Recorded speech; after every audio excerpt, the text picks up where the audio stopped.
A 6-year-old boy was forced to watch as his father was devoured alive by Sith spawn, and no one came to save him.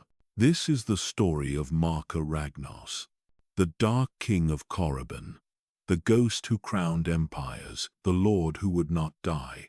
The sky was already bleeding when he was born. On Korriban, storms didn't bring rain. They brought fire. The wind could strip skin from bone. The sand could blind a child in seconds. And the ground itself was littered with bones no one bothered to bury. This was not a world made for children. It was a world built by the dead. For the dead, but he was born here anyway. Under the gaze of broken statues, in the shadow of a forgotten king. His name was carved in stone before he could speak, not out of pride, but prophecy. He was born pureblood, not a Jedi exile, not a hybrid, a true child of the Sith species, red-skinned, gold-eyed, marked by the Force. There were no cradles, no lullabies, no warm hands, only silence, cold stone, and watching eyes. The other children cried. He didn't. He learned faster than the rest. Because he had to. By age 5, he could hold a blade. By age 6, he had seen 3 children die beside him. Not in war, in training. He asked no questions. He gave no comfort. He just kept going. His mother was a Kisai priestess. Her hands were stained with ink, ash, and blood. She once carved a rune into his arm, a rite, a curse, a promise. If you survive, she said, the mark will fade. If you don't, no one will remember you. He didn't cry. He just stopped the bleeding. He studied the ancient texts before he could write. He memorized the names of every king buried in the valley, not because he worshipped them, but because he planned to pass them. He was drawn to the tombs, drawn to the silence. He would sit in the sand for hours, staring at the statues, listening, waiting. The others said the tombs were haunted, that the old kings whispered curses to those who trespassed. He went in anyway. One night, he vanished. No one saw him for hours. When they found him, he was sitting inside the crypt of Adas, alone, silent. He said nothing about what he heard. But when he came back, something had changed.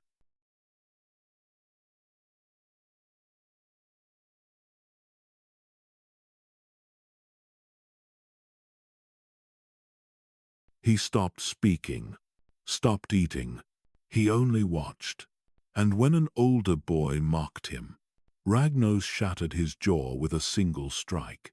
He was punished, but not harshly. Even the overseers felt it. That stillness, that power. He wasn't like the others. He didn't seek glory. He didn't seek survival. Marka Ragnos had been born of tomb worlds, and the tombs remembered their own. He never played. There were no toys, only relics, blades too heavy for children, helmets pulled from the graves of extinct kings. He slept beside stone. He trained beside corpses. He learned beside ghosts. The Sith did not build schools. They built sanctuaries of power, and they left the weak outside. Marka Ragnos did not knock. He broke the door down. Most were raised by instructors. He was raised by echoes. When others spoke of ancestors, they used names. He used scars. His world was made of dust, ancient dust, the kind that clung to skin, that sank into lungs, that never left. Each morning, he crossed the courtyard of the Black Citadel, past the statues, past the screaming pits, past the ones who had failed the day before. Some were still alive, most were not. He never looked away. His instructors watched him. but they never touched him. Not because they feared him, because they saw what he was becoming, something they couldn't control. He didn't speak unless spoken to. He didn't strike unless provoked. But when he struck, he didn't stop. By age 7, he was faster than his mentors. By 8, he was stronger than them. Not in size, in will. He had no friends, no rivals, no laughter, just silence and stone. He preferred the tombs to the training grounds, preferred the dead to the living. Deep beneath the surface, the air changed. Cool, heavy, filled with something no one could explain. He would sit for hours, eyes closed, hands still. He wasn't praying. He wasn't meditating. He was listening. The Sith believed power lingered in places, not just in people. The tombs were more than graves. They were memories. He memorized every corridor, every name, every carving. He walked among them like he belonged there. And maybe he did. One night, a priest caught him inside the forbidden vaults, a place sealed for centuries, where cursed artifacts slept in chains. Ragnos had opened the door, alone, without permission. The priest prepared to punish him, until he saw what Ragnos was holding. A shattered mask, crimson, old, marked with the blood seal of King Tulak. The boy wasn't afraid. He was calm, still, staring into the mask like it had spoken. The priest backed away. He didn't report the boy. He didn't speak of it again. Not out of fear, out of respect. Legends say some children are chosen, that the Force whispers to them, that power follows them.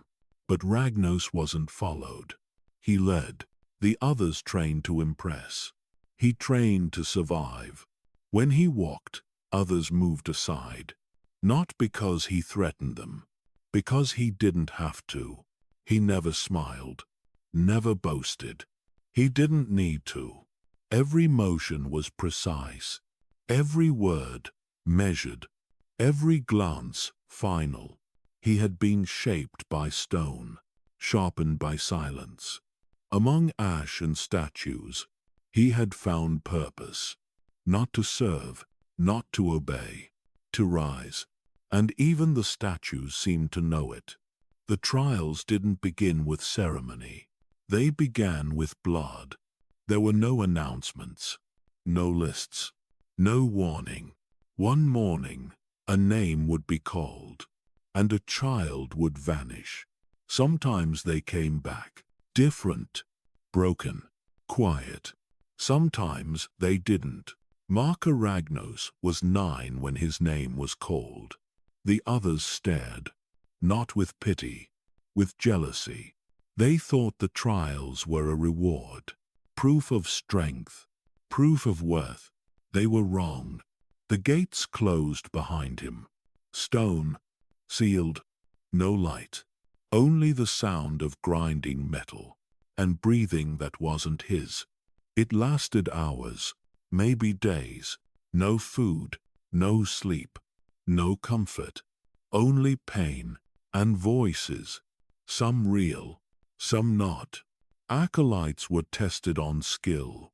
Ragnos was tested on self. He wasn't taught to kill.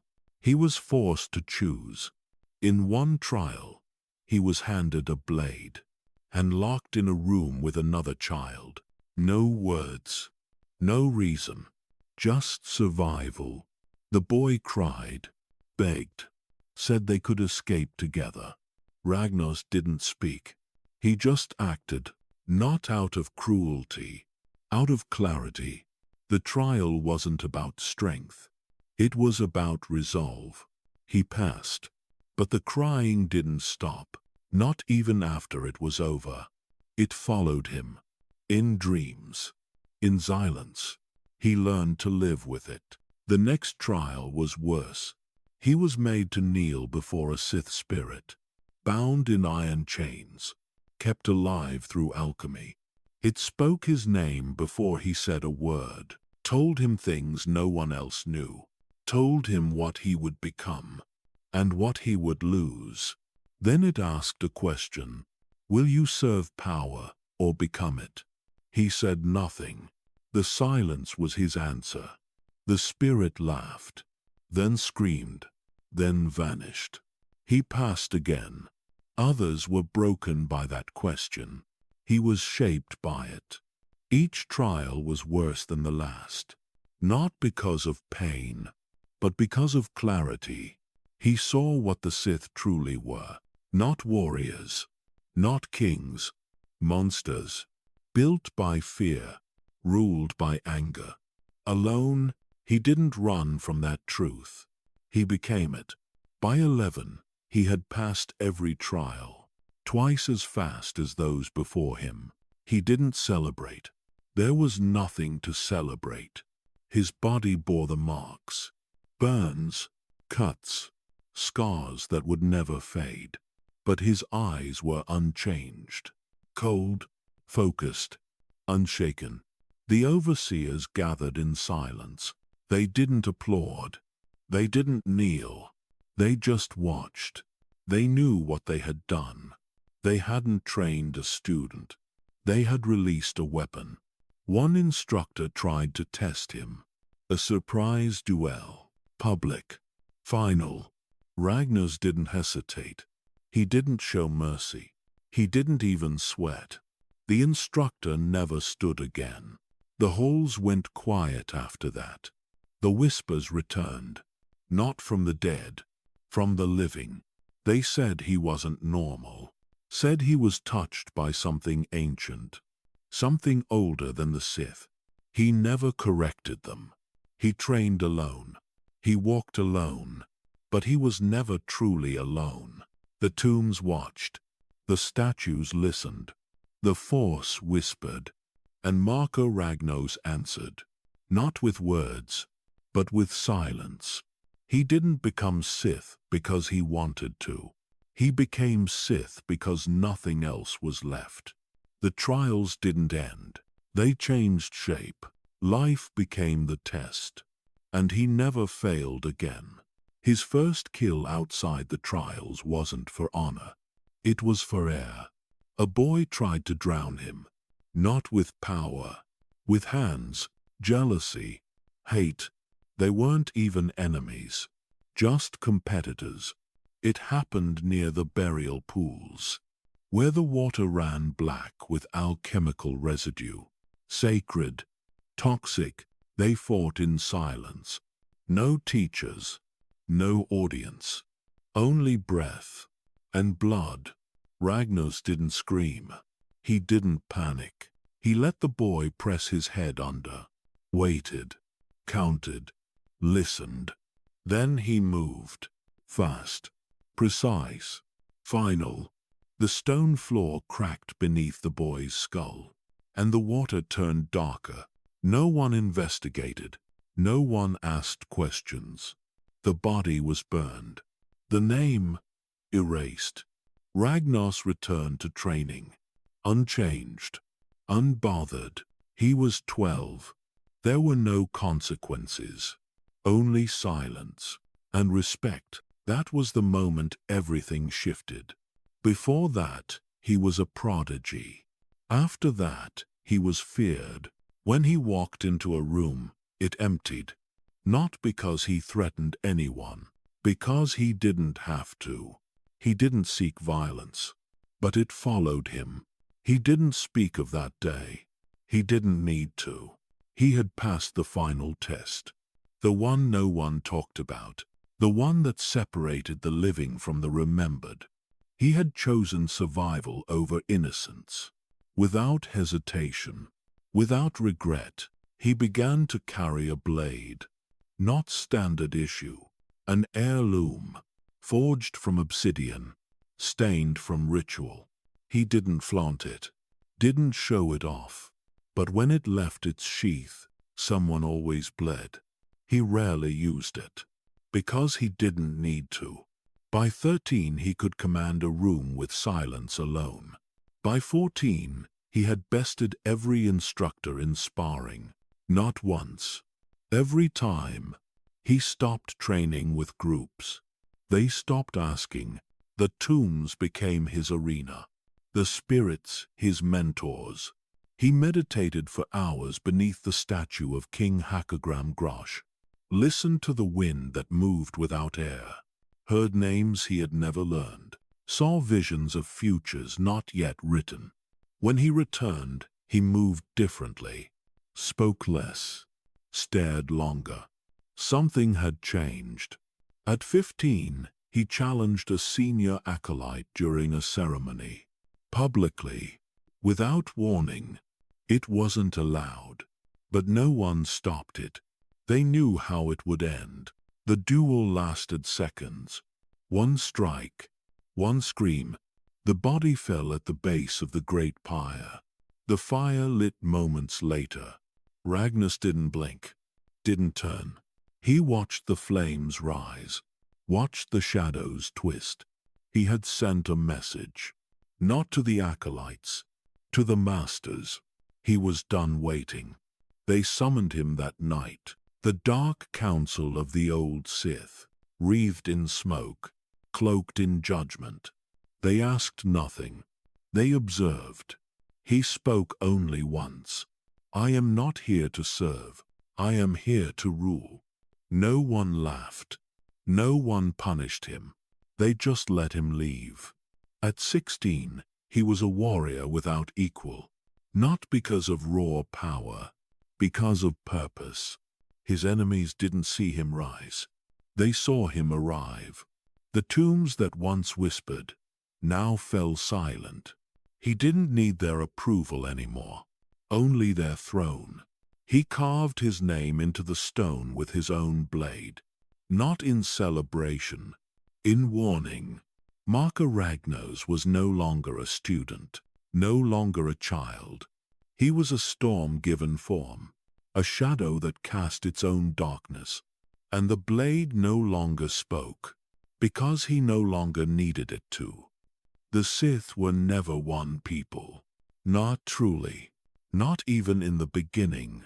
They were bloodlines, castes, clans built on pride and isolation, and every bloodline believed it descended from gods. When Marka Ragnos came of age, that pride turned to fire. The elders called it tradition. The apprentices called it destiny. But everyone knew what it really was. War. It didn't start with armies. It started with insults. Whispers in council chambers. False accusations. Dead messengers. The houses of Karzet and Varnak struck first. Over land. Over names. Over who had the right to speak in the Hall of Shadow. One skirmish became 3. 3 became 30. And within weeks, every valley on Korriban was burning. The old kings would have laughed, but Ragnos didn't. He saw opportunity, not in blood, in silence. While the others raised banners, he raised questions. Why fight for a name when you could become the name they feared? He didn't declare loyalty. He didn't take a side. And for that, they tried to kill him. Assassins struck in the dark, 3 times in a single week. 1 poisoned blade, 1 forced choke from behind, 1 ambush in the desert. He survived all of them.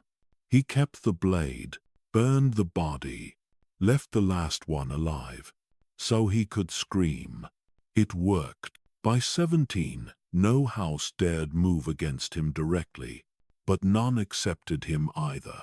He was a threat to all, because he belonged to none. He moved like smoke, spoke like fire.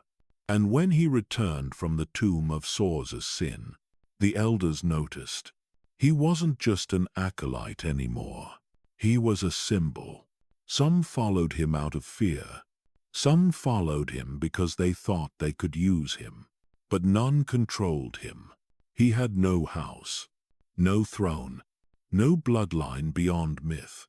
And still, he rose. The war grew louder. Ritual battles, night ambushes, armies summoned through dark chants and crimson banners.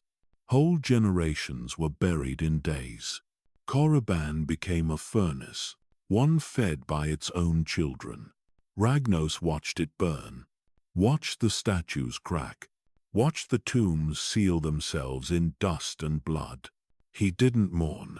He planned. He met with spies. He infiltrated temples. He shattered alliances before they even formed. And when he finally moved, he moved fast. His first target wasn't the strongest. It was the most arrogant. The House of Tyros. Ruthless. Old, rich in history, but blind in strategy. He struck them in the dead of night. No formal challenge, no declaration. Just silence, and then fire. Their stronghold fell in less than an hour. Their high priestess was executed in her own meditation chamber. No words, no warning. It wasn't a conquest. It was an example. By the next moon, 3 more houses surrendered. He didn't celebrate, didn't even speak. He just kept moving. Each battle became keener. Each battle, each victory, heavier. The war was no longer about power. It was about survival. And Ragnos was the only one who didn't bleed. They thought he would wait. They thought he would kneel. They thought wrong. The House of Horak Mol had ruled their region for centuries. They didn't just believe in tradition. They weaponized it. Ancient blood. Ancient rituals. Ancient arrogance. When Ragnos claimed his own territory, they issued a warning, a sealed holocron, laced with poison, delivered by a slave who didn't know what he carried. Ragnos opened it with the force. The toxin hissed into the air, and the message played. You are not a king. You are not even a name. He didn't respond. Not with words. 3 nights later, he sent a gift. The head of Horak Mol's youngest son, preserved in carbonite. Eyes frozen open. That was the beginning. The house responded with fury. Raised armies. Summoned beasts from the old jungle vaults. Sacrificed prisoners to dark rituals. And Ragnos let them. He waited. He didn't build a wall. He didn't raise a fortress. He vanished, and then reappeared, behind their lines. His strike was brutal, targeted, precise. He didn't burn cities. He collapsed them. Tunnels undermined. Supports shattered. Whole towers fell in seconds. The screams didn't last long. By the time the Horak banners reached the field, their capital was already gone. The survivors begged for surrender. He gave them none. This wasn't politics. This wasn't justice. This was a message, one they would carry in death. He entered the throne chamber, alone, unmasked, unspoken. The matriarch stood waiting, blade in hand, old, angry, ready to die. He didn't give her the chance. The battle lasted 4 seconds. Her weapon never touched him. He took no trophies, left no survivors, only ash. When the other houses heard, they didn't speak of it as a battle. They called it a disappearance, a memory erased by fire.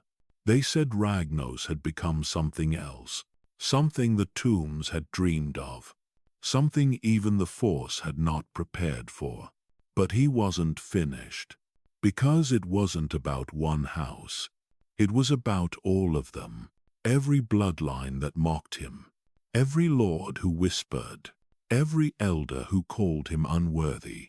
He knew them, he remembered them, and he had no plans to forgive.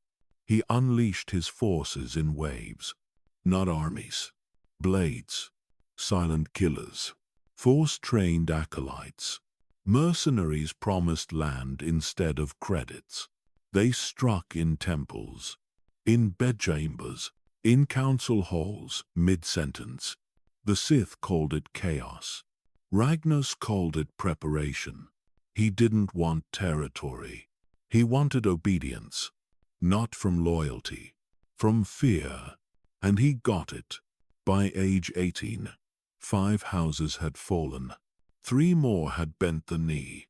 But one still held out. The House of Malgros, oldest of them all, built on secrets and surrounded by desert. Their fortress had never fallen, so he didn't attack it. He made it useless. He cut off their supply lines, turned their allies, corrupted their archives, poisoned their priests, and waited until they opened the gates themselves, not to surrender, to beg. He didn't kill them. He humiliated them, stripped their symbols, burned their histories, left them alive only to remember. It was worse than death, and they knew it. The war wasn't over, but the message was clear.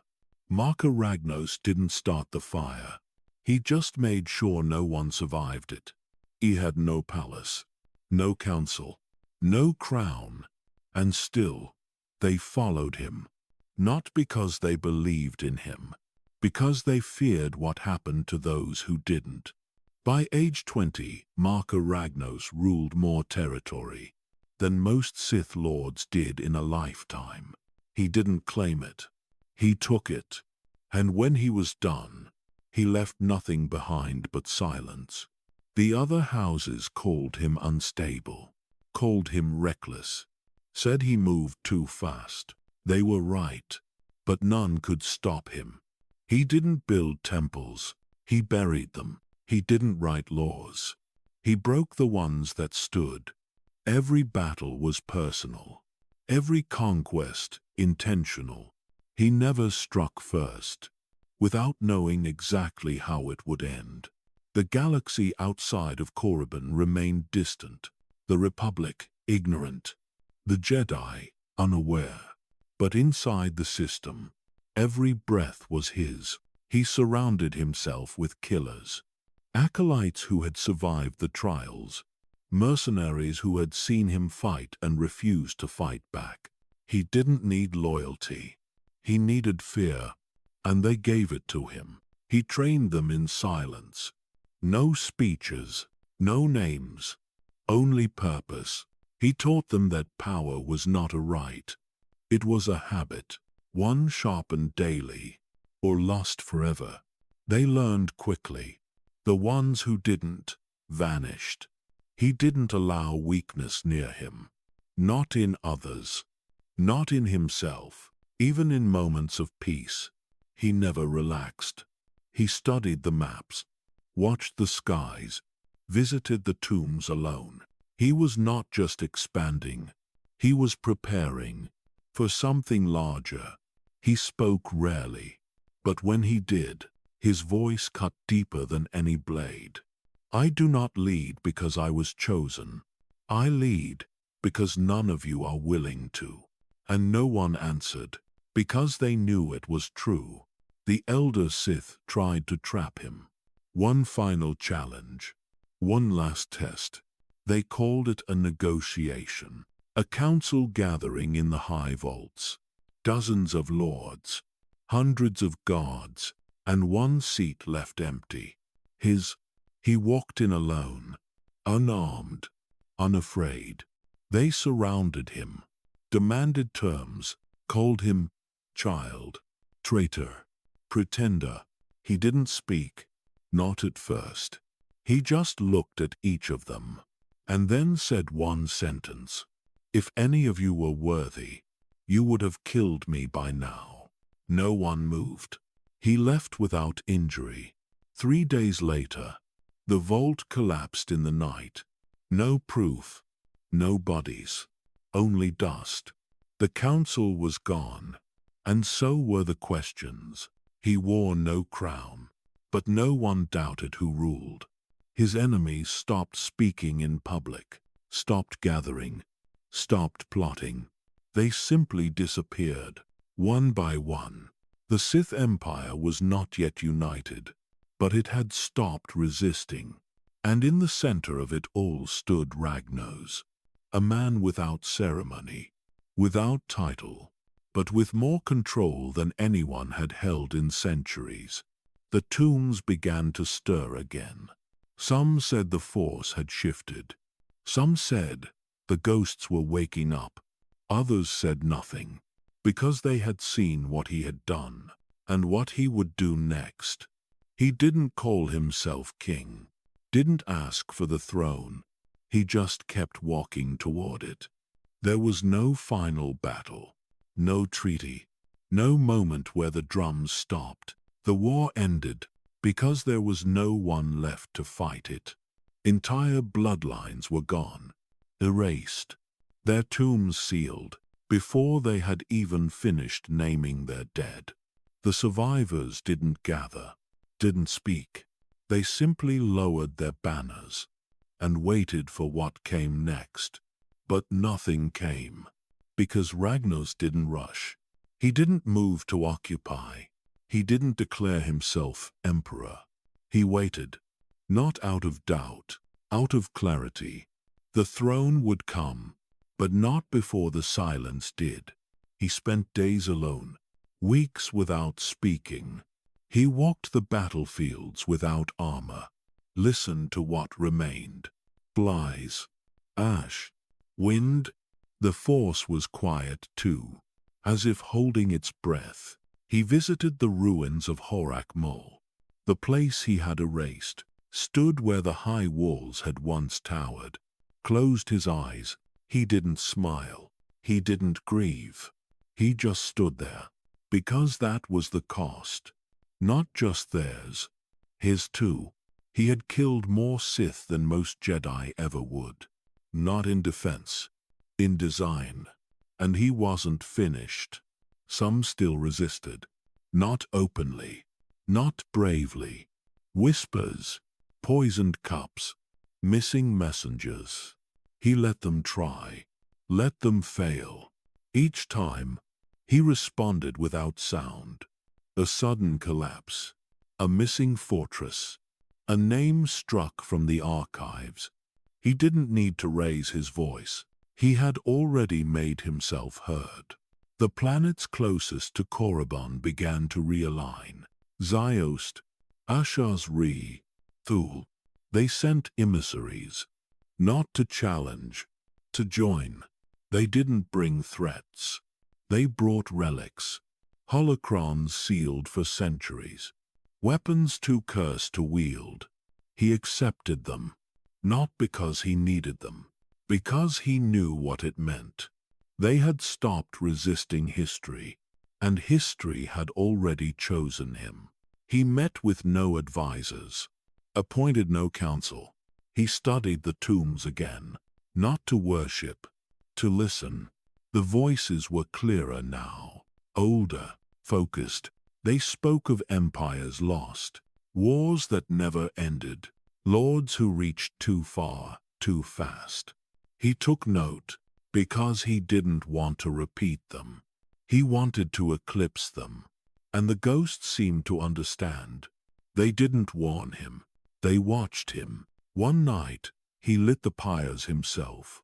No ceremony, no audience, just flame. He burned the sigils of every house he had destroyed, dropped their ashes into the valley of the Dark Lords, one by one. And when it was done, he said nothing. He simply walked away.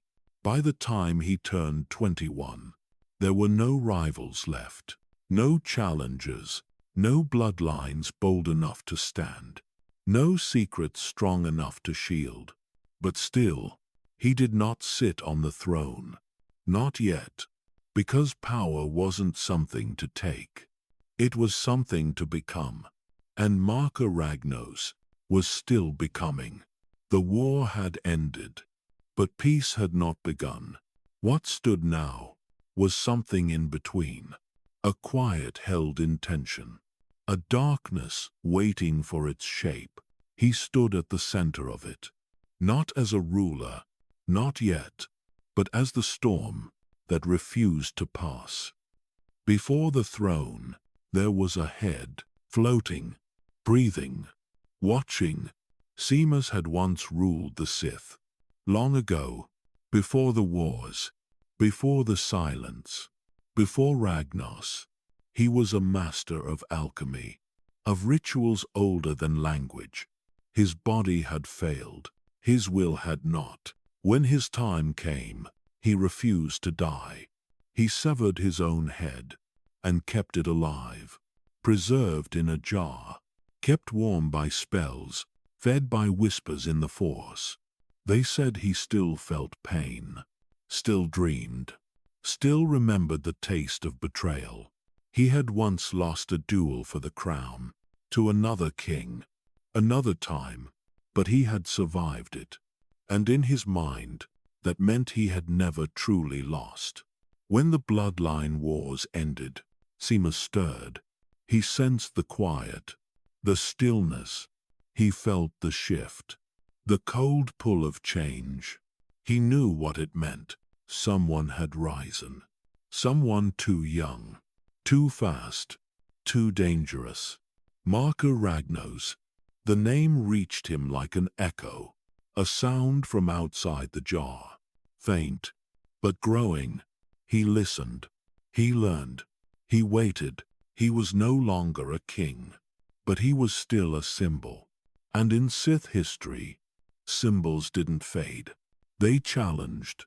He summoned the elders from deep within the Black Citadel. Old lords, forgotten priests, keepers of rituals most had stopped using. They gathered around his jar, lit the incense, spoke his name with fear. He told them to call Ragnos, not for peace, not for unity, for judgment. Some hesitated, some obeyed. Messages were sent, carried in silence. Ragnos received them and said nothing.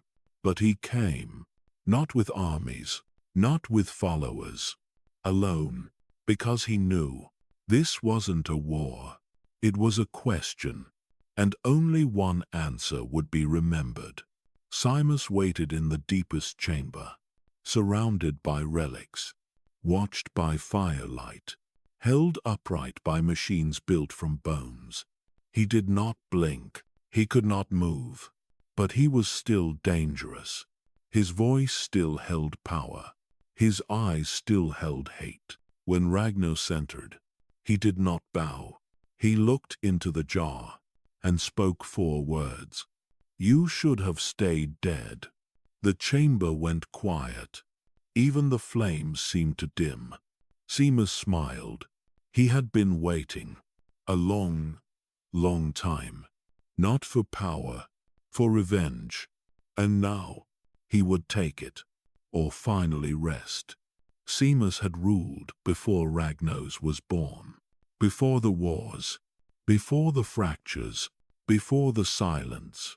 He had once stood tall, clad in armor lined with gold, crowned by the Dark Council, feared, but fear fades, and time forgets. His rule didn't end in battle. It ended in a duel, a single cut, one mistake. Another Sith had taken the throne. Seamus had lost, but he had refused to die. He turned to alchemy, to rituals even the tombs had abandoned. He severed his own head, placed it in a preserving jar, and whispered the words to keep it alive. No one believed it would work, until it did. His body turned to ash. His mind stayed sharp. He endured the humiliation, the agony, the stillness. He watched rulers come and go, fools, pretenders, all of them weaker than he had been. He waited. Centuries passed. Names faded, until Marka Ragnos appeared. Young, violent, undeniable. Seamus didn't see a leader. He saw a threat. He didn't understand Ragnos. Didn't want to. Because if someone like that could rise, what had all of Simus's sacrifices been for? He called for the challenge, a last stand. Not out of pride, out of fear. He was supposed to be the final word, the relic too powerful to ignore. But when he spoke, Ragnos didn't flinch. The younger Sith didn't posture, didn't argue.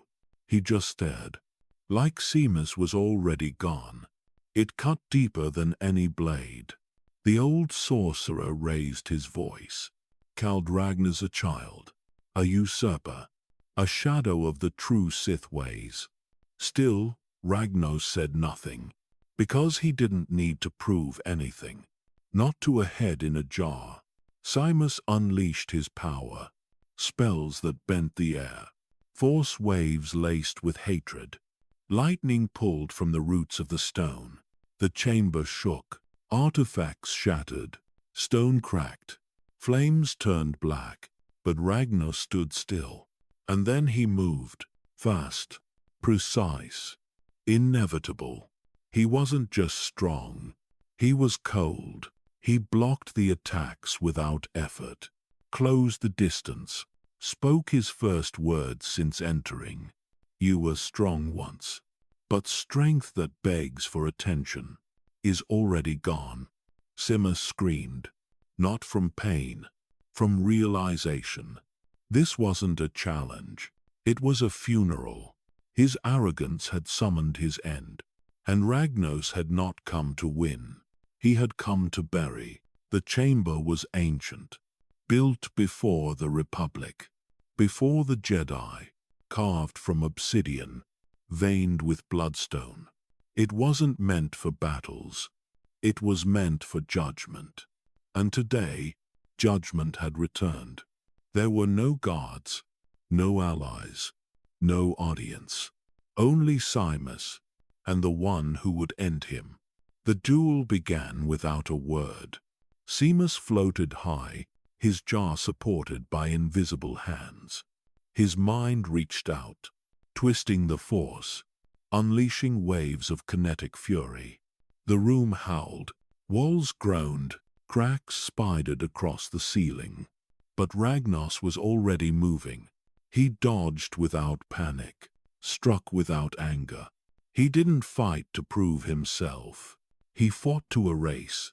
Simus conjured fire, green flame, drawn from Sith alchemy. It wrapped around Ragnos's armor, crawled toward his throat. But he didn't scream. He advanced, one hand forward, one hand gripping his blade. His strikes were not wild. They were chosen. Each one meant to end. He drove the blade into the stone, disrupting the spell circle beneath their feet. The flames died. Simus roared. His voice cracked the jars lining the walls. Spirits trapped in glass howled in unison. The force bent under pressure. Still Ragnos didn't fall. He closed his eyes, listened, moved. He didn't strike the jar. Not yet. He struck the supports, the bindings, the alchemical roots that kept Simus tethered to the world. The floor shattered. Simus faltered, floated lower, weakened. He lashed out with lightning, blue, violent, focused through hate. It hit Ragnos square in the chest. He staggered, dropped to a knee. Simus laughed, not a chuckle, a scream filled with centuries of rage. But Ragnos rose, slow, eyes burning gold. He said one thing, enough, and then he charged. The blade cut through the protective field, through the mist, through the illusion. It didn't shatter the jar.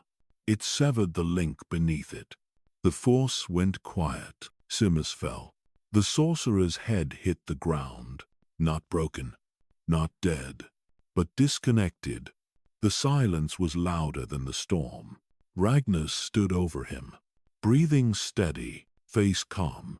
He didn't gloat, didn't speak. He just looked down at what used to be power. and walked away. He didn't kill Simus. Not fully. He left him alive, dismembered, defeated, diminished, because some deaths are worse when they're slow.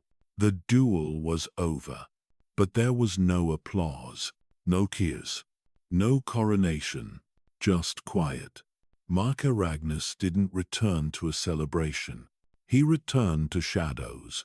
The elders said nothing. The priests avoided his gaze. Even the acolytes lowered their heads, because they knew what had changed. Simus had ruled for centuries, even after death, even without a body. And now, he was gone. Not destroyed, diminished, a legend reduced to a whisper in a jar.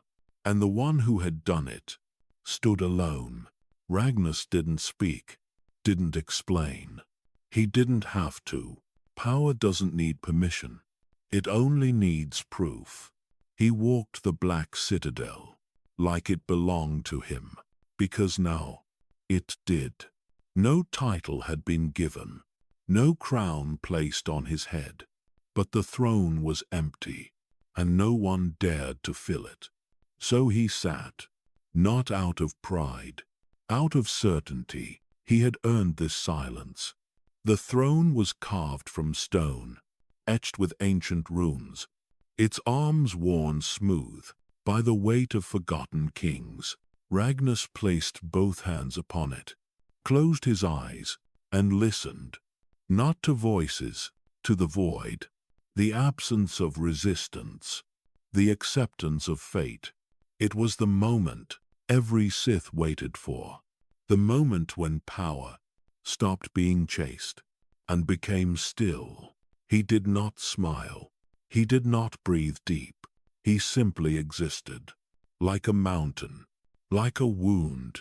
Outside, Korriban's winds howled. The tombs trembled. The force shifted. The ghosts stirred, but did not speak, because they recognized him now, not as an heir, as a successor. Marka Ragnos had done what others failed to. He had outlived his enemies, outfought the past, and claimed the present. The Sith were fractured no longer. They were his, and though many would follow, none would match, because his reign was not built on loyalty. It was built on fear, on silence, on survival.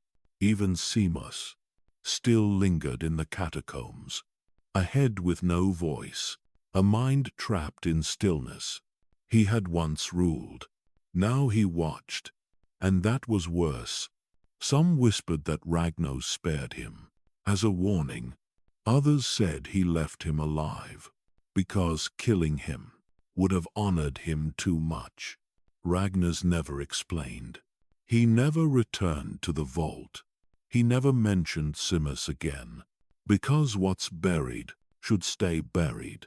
The Sith began to change under him, not overnight, not with fire, with quiet. Rituals returned. Temples were rebuilt. Warlords were silenced. He didn't ask for peace. He demanded order.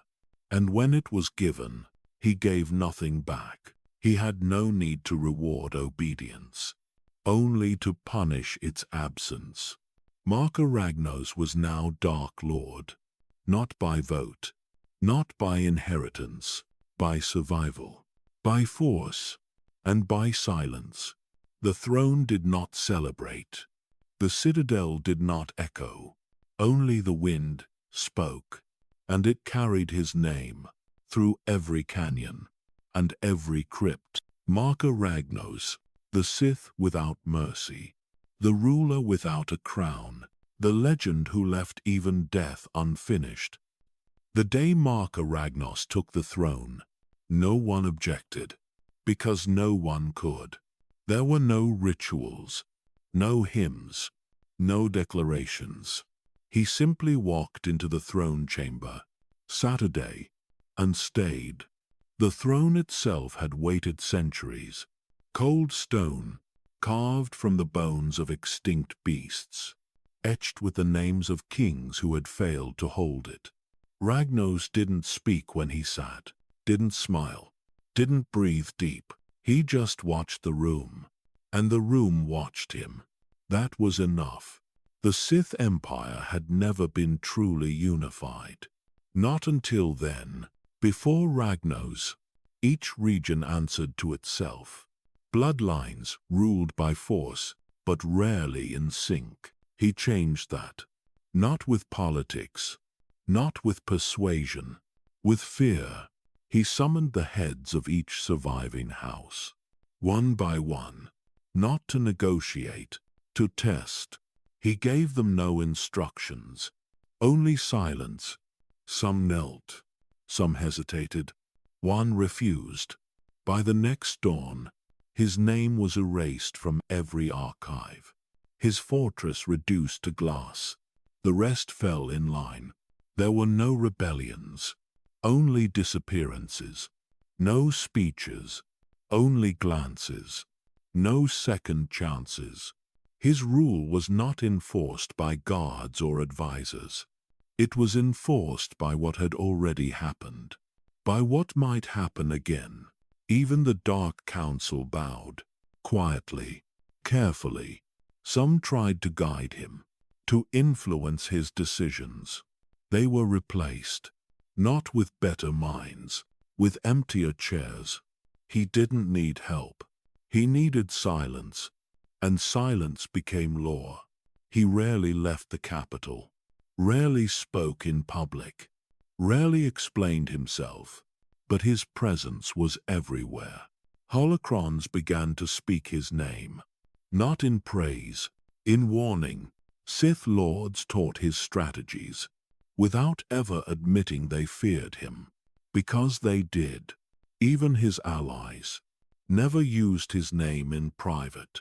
They called him the Dark One, the Watcher, the Quiet Fire. He never corrected them, because he knew something they didn't. He wasn't just ruling, he was listening to the Force, to the tombs, to the future. He didn't care about trade, didn't invest in wealth, didn't build cities. He built systems of fear, codex written in blood, orders issued in single sentences.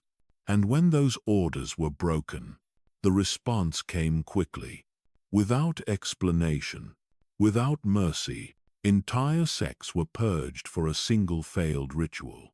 Not because he hated them, because the Empire could not afford uncertainty. He didn't inspire loyalty. He didn't need to. Because loyalty fades, fear doesn't. And in the end, everyone chose survival. Some said it wasn't sustainable, that his reign was built on quiet collapse. But it lasted, for decades, and no one dared challenge it. Not because Ragnos was invincible, but because no one could imagine the galaxy without him. He had become something more than Sith, more than ruler. He was presence. He was consequence. He was law. He didn't speak often, but when he did, entire systems shifted. Because every word carried weight, and no one wanted to be caught beneath it. Marka Ragnos ruled the Sith without a single question, because questions require the courage to speak. He didn't build an empire of stars. He built one of symbols, monuments, statues, temples that cast shadows longer than cities, not to honor himself, but to remind others. Each one told a story, a battle won, a bloodline ended, a silence enforced. He never visited the same site twice. He didn't need to. Once something was built in his name, it stayed built. No one dared deface his image. No one painted over his likeness, because the last person who did was never found again. Across Korriban, his mark spread, obsidian towers, etched with Sith runes, spires shaped like blades, domes that hummed when the wind passed through. They weren't beautiful. They weren't meant to be. They were warnings, permanent ones. On Ziost, he ordered a fortress grown from crystal and bone, half alchemy, half architecture. No doors, no lights, just darkness. It didn't house soldiers. It held secrets.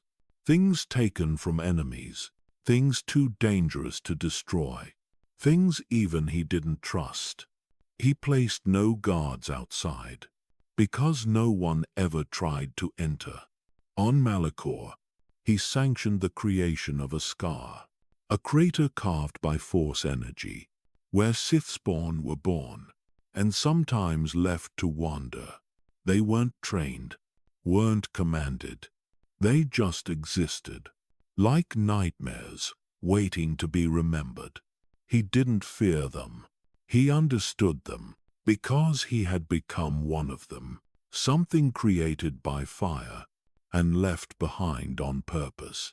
He once told a Sith architect, "Build me something the galaxy will fear to look at."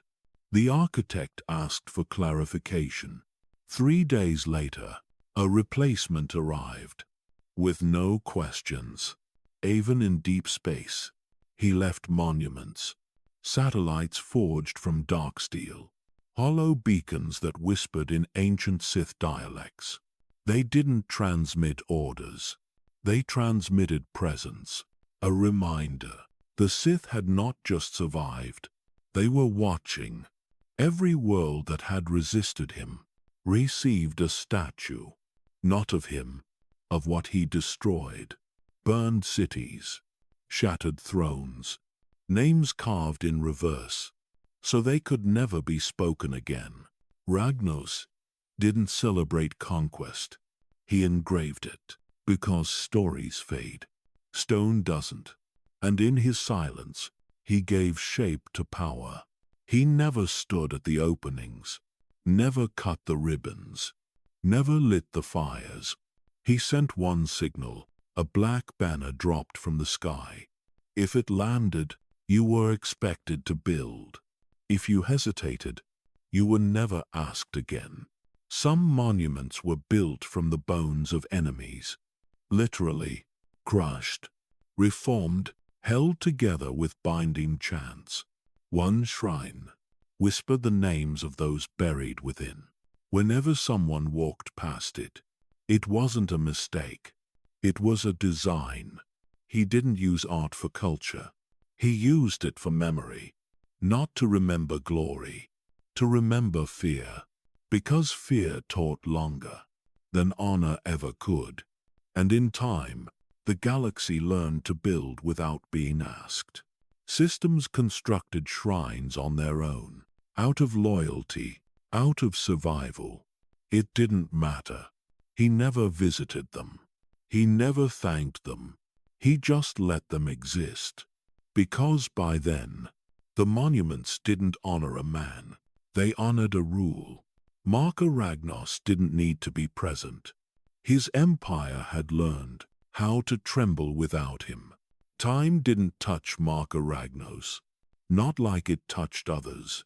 Decades passed. Wars flared and vanished. Names rose and fell. But he remained. Still, sharp, unchanging. He stopped attending councils, stopped answering questions. He ruled with fewer words, issued fewer orders, watched more than he acted. The Dark Council met without him, and waited for his approval afterward. Sometimes it came, sometimes it didn't. When it didn't, no one asked why, because silence had become the answer. He began spending more time underground, in the crypts, the vaults, the shadowed places most Sith avoided. He wasn't searching for enemies. He was listening to the Force, to the old voices, to something deeper than power. He studied scrolls from before the exiles, symbols too old to translate, Visions painted in blood, buried behind false walls. He didn't share what he found, but he began speaking of the future. Not his, the Sith's. He spoke of a war that had not come, of a darkness that would rise, even greater than his own. He told one apprentice, "The fire I've built will not burn forever, but its ash will bury the stars." The apprentice tried to write it down. He was found dead 3 days later, pages missing, body untouched. Ragnos had not punished him. The Force had, or so they believed. He spoke of 2 shadows, one hidden in the light, one born of hunger.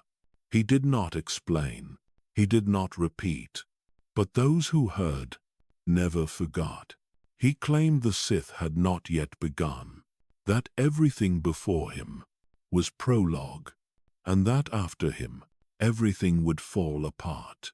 It wasn't a warning. It wasn't a warning. It was a promise. He built no army for it, named no heir. Instead, he built tombs, new ones, empty ones, lined with black stone, ready. And when asked why, he said nothing. The others whispered. Some said he had seen his own death. Some said he had spoken with ghosts and made deals no living being could understand. One acolyte claimed he saw Ragnos levitating in the crypt, speaking to an invisible figure. He was laughed at, then disappeared. It became clear Ragnos wasn't preparing for more rule. He was preparing to leave it behind. Not in surrender, in control. Even as the galaxy remained still, he looked beyond it. He no longer cared for borders, no longer tracked systems. He cared only for what came next. And slowly, the Sith began to change with him. They became more silent, more inward, more reverent, not out of belief, out of fear. They saw something in his eyes, something they couldn't explain, a distance, a certainty. He wasn't fading. He was waiting, not for death, for the moment he would no longer be needed. He had ruled with fire.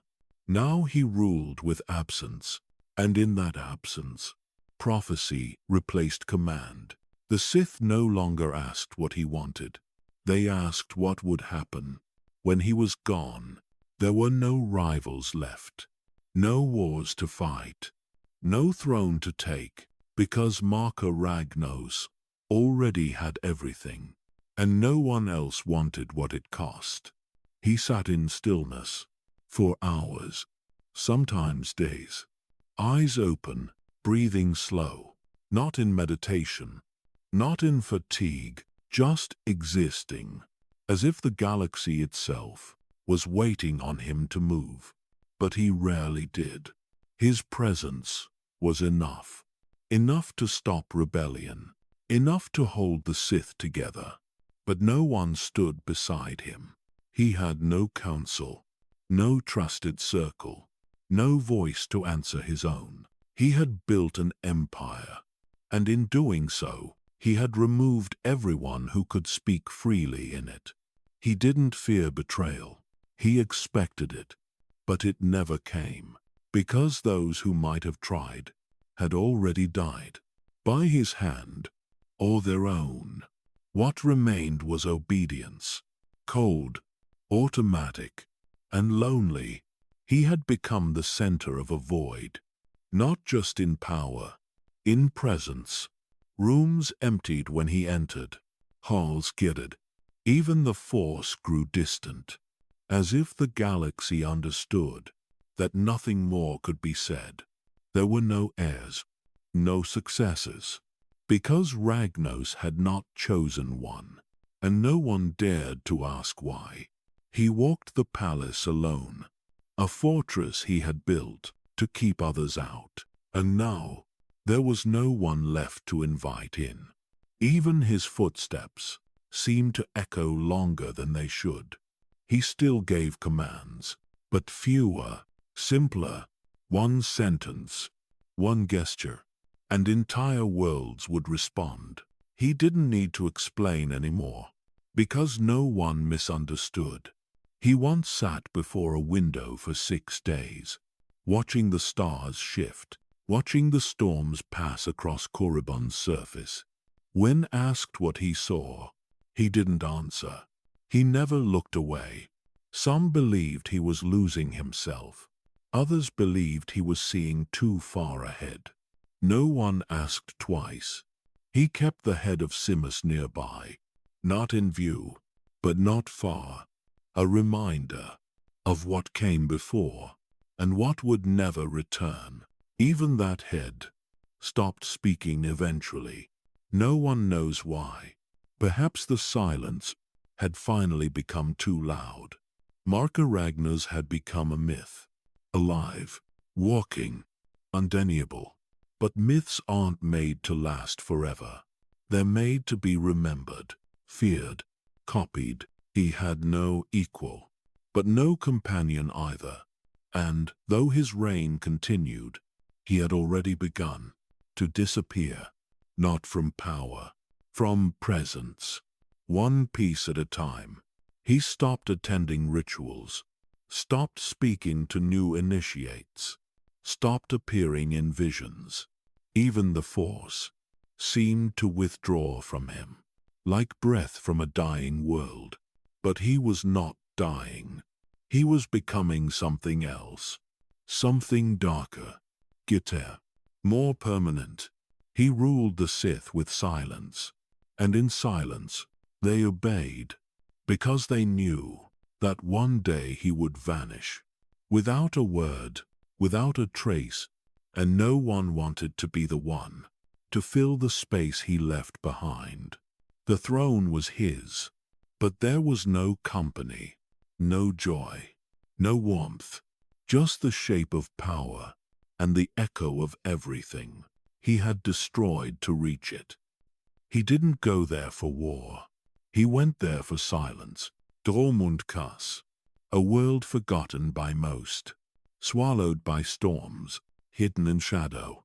It wasn't on any official map, not anymore, but Marka Ragnos knew it, had always known it, because the tombs whispered about it, because the Force pulled him toward it, because something there had been waiting, longer than the Sith had existed. He did not bring an escort. He did not announce his travel.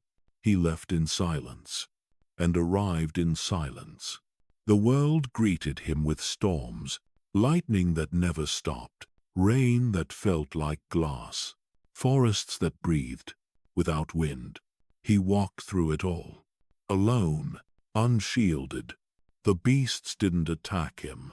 The sky didn't strike him, because the planet remembered what it was, and who he was.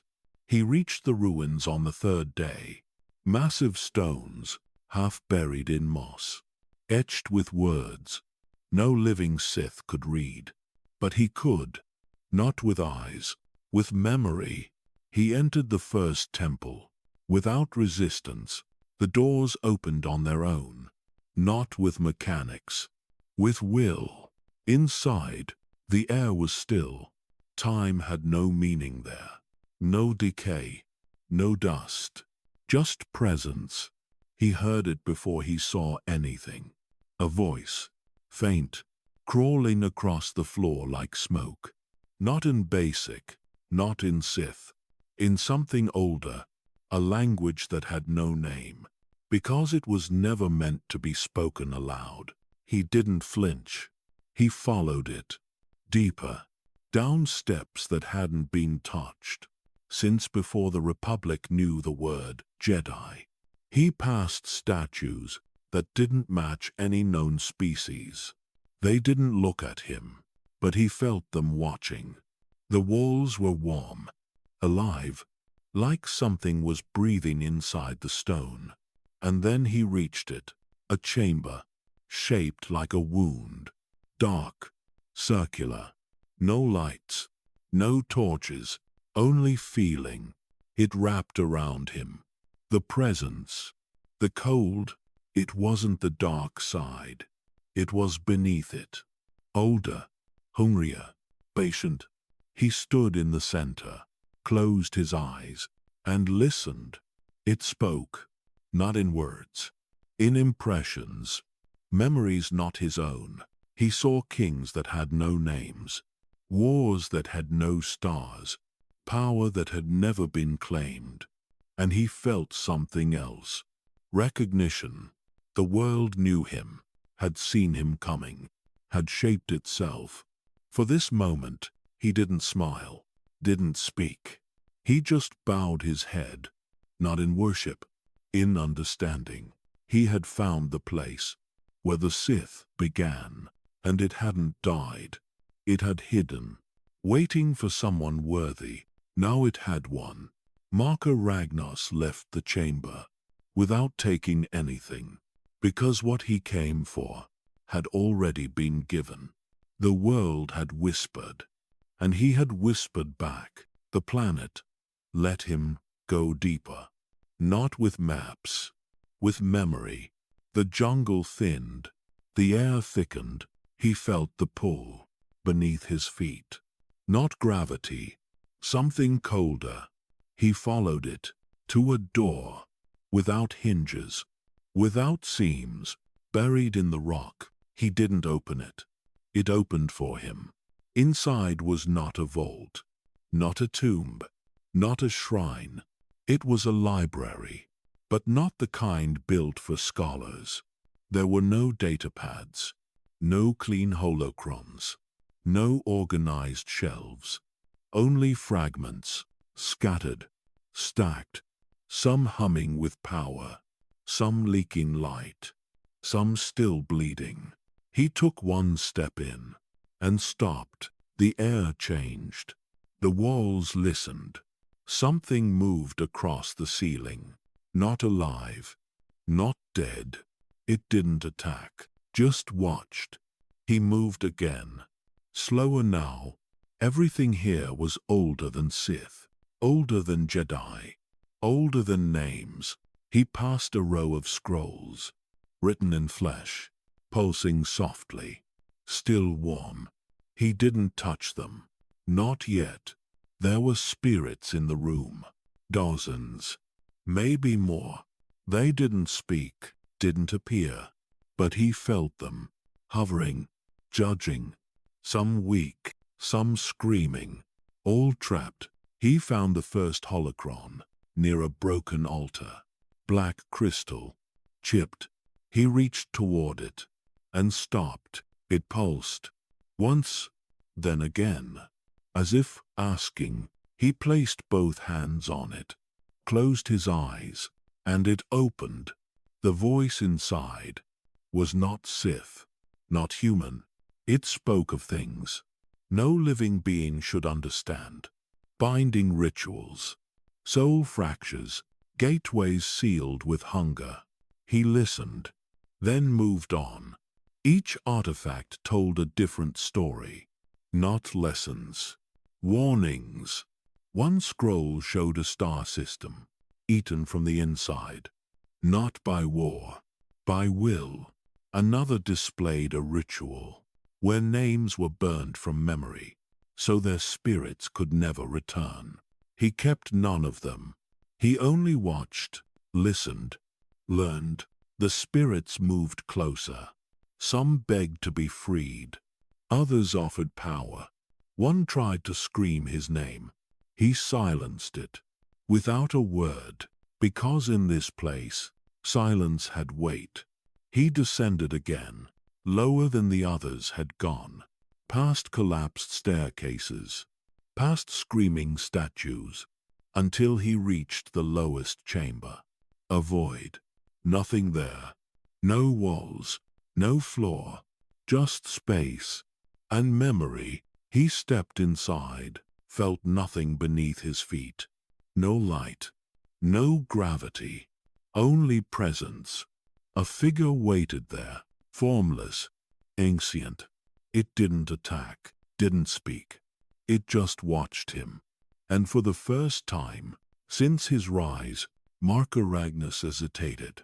not in fear, in respect. This wasn't a master, wasn't an enemy. It was history, pure, unbroken, unmoved. He nodded once, and the figure vanished. The void shivered, and he was alone again. He climbed back in silence, past spirits still whispering, past relics still bleeding. He left everything behind, took nothing with him, except what he now knew. The library had never been locked.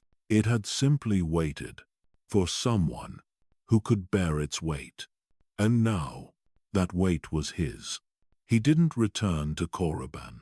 Not yet. He stayed on Dromund Kaas, alone, unseen, unspoken, not hiding, becoming. The knowledge he carried wasn't meant to be taught. It couldn't be shared. It couldn't be explained. Only practiced. The first ritual began at dusk. He carved the symbols himself, used no translator, trusted no assistant.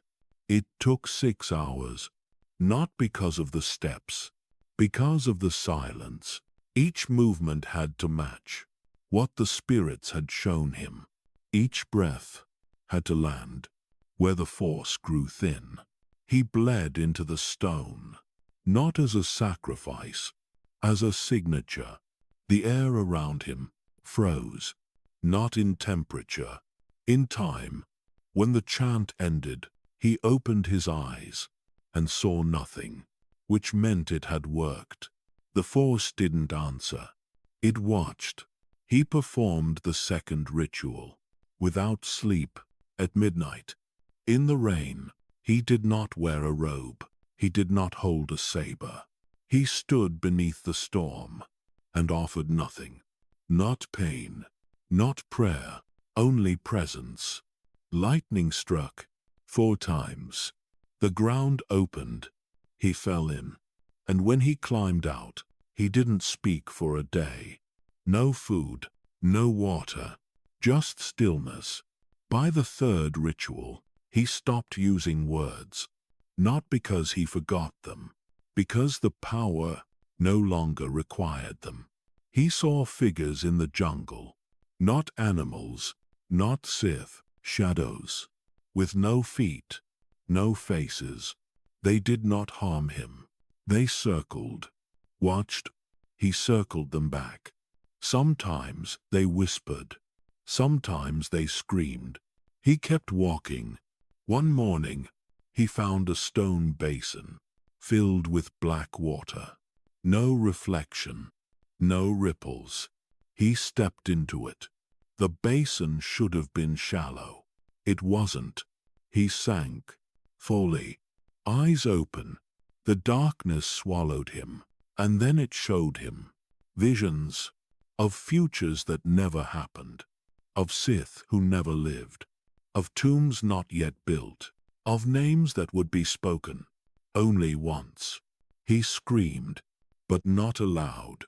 And when he surfaced, he was no longer wet. The jungle didn't welcome him anymore. It bowed. He had changed, not visibly, but unmistakably. The force bent around him, not in fear, in agreement.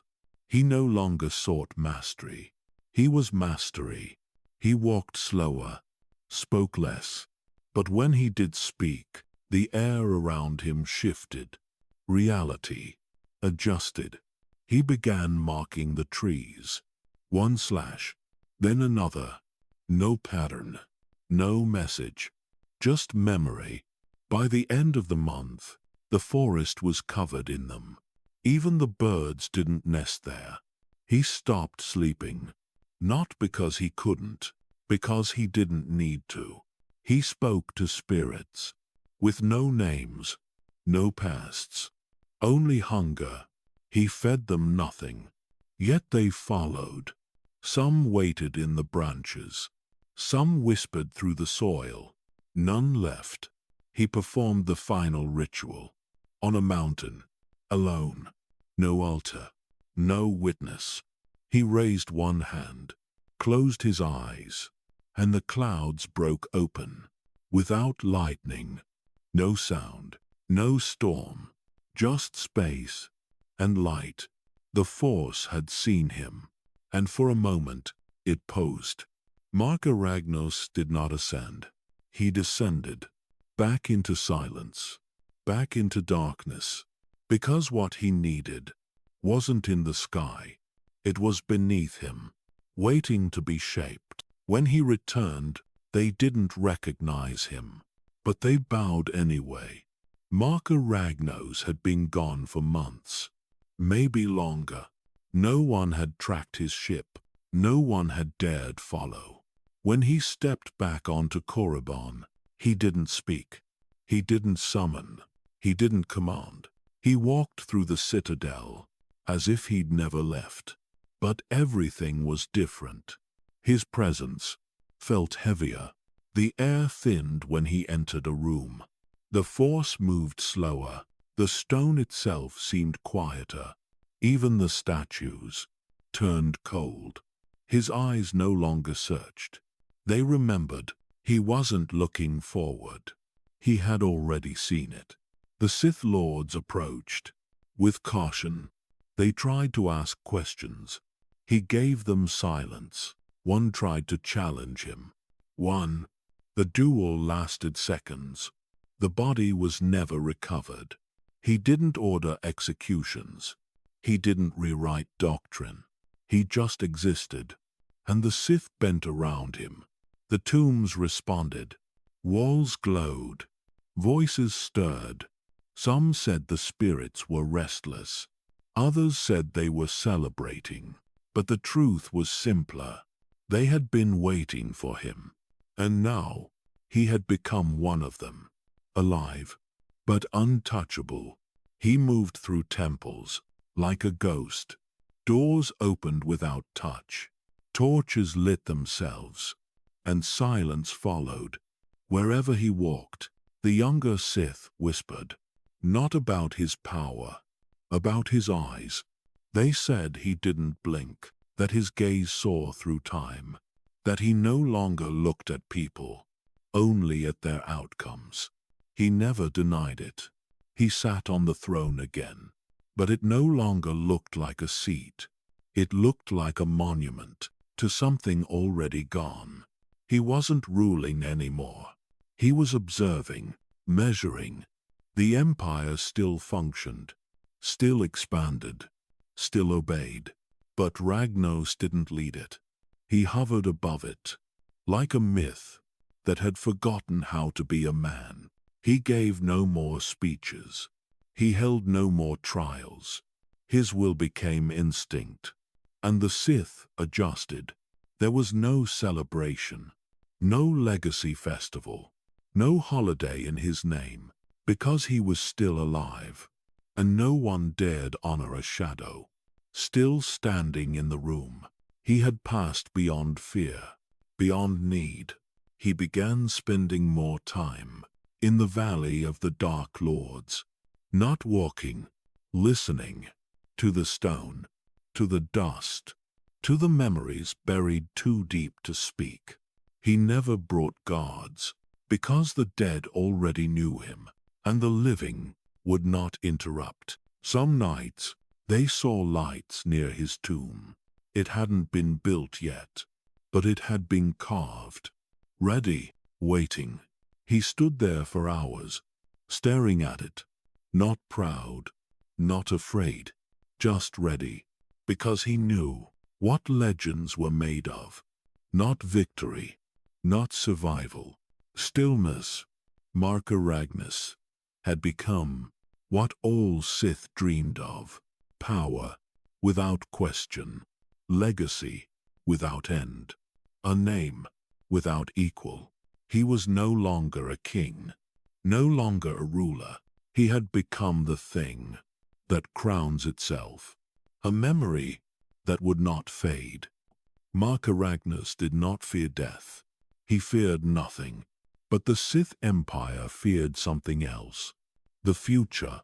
Because the future had names. Two of them. Lutho Kresh, Nagasato. They were not apprentices. not servants, not hopefuls waiting for attention. They were heirs of ambition. Cress believed in tradition, in bloodlines, in the old Sith ways that favored caution over chaos. Sado believed in expansion, in danger, in the strength found only in conflict. They were opposites, but opposites that shared a hunger. The Empire was changing. The stars were opening. Old wars were becoming memories, and both men believed they were meant to shape what came next. But one thing stood between them, and everything they wanted. Marka Ragnos, not a mentor, not a guide, not a king looking for someone to replace him. He was an obstacle, unmovable, uninterested. The Sith did not ask for retirement. They seized it, yet no one dared make that attempt until Sado rose, and Cress followed. Not as allies, as rivals. Both wanted the throne. Both believed they deserved it. But neither wanted to fight the other, while Ragnos was still alive, because dueling each other would decide the future. But dueling Ragnos might end it. Still, the whisper spread. Cress saw himself as guardian of purity, protector of the ancient blood. He wanted the Empire closed, safe, untouched by the outside galaxy. Sado saw himself as the new dawn, a conqueror waiting for the stars to notice him. He wanted fleets, colonies, wars. They were both wrong, and both right. But the Sith Empire did not care about vision. It cared about strength. Cress gathered supporters quietly. Priests, archivists, families too old to abandon tradition. Sado gathered them loudly. Warriors, alchemists, those who wanted to see the galaxy burn. Neither moved against Ragnos directly, not at first. They waited, watched upon, measured, because Ragnos had ruled for more than a century. And the galaxy did not rush such a shadow, but shadows thin, even the long ones. Ragnos had grown still, silent, more legend than presence. The younger Sith mistook that for weakness. Sado saw opportunity in stillness. Cress saw danger in silence. The council halls grew louder. Arguments sharpened. Alliances flickered. Until one day, it stopped, because the tombs began to stir. Not with voices, with visitors. Both Sado and Cress began making pilgrimages to the Valley of the Dark Lords, not to honor the past, to claim permission from it. Sado walked with arrogance, stared down ancient statues, as if daring them to disagree. Cress walked with caution, bowed his head. Let the spirits finish speaking. Before he started, both left changed. Neither shared what they saw, but the Empire felt it. Two storms forming, two futures colliding. Ragnos did not intervene. He watched, as if waiting for the moment the galaxy would test him again. The Sith were restless, the Force uneasy, the Empire on the edge of something. It wasn't war. Not yet. It was ambition, sharp enough to cut stone. Cress believed Ragnos was fading. Sado believed Ragnos was finished. Both believed the throne was already theirs. Only one thing tied them together. Neither understood the man they were preparing to replace. They had studied power. They had learned strategy. They had mastered fear. But they had never faced a legend still breathing. And when legends breathe, the galaxy holds its breath. The heirs were ready. The Empire was watching. And Marka Ragnos was not done yet. The summons came without warning. No guards, no messengers. No reason, just one word, carved into obsidian. Come. Sado obeyed. So did Kresh. Not together, not as friends, but as rivals walking toward the same storm.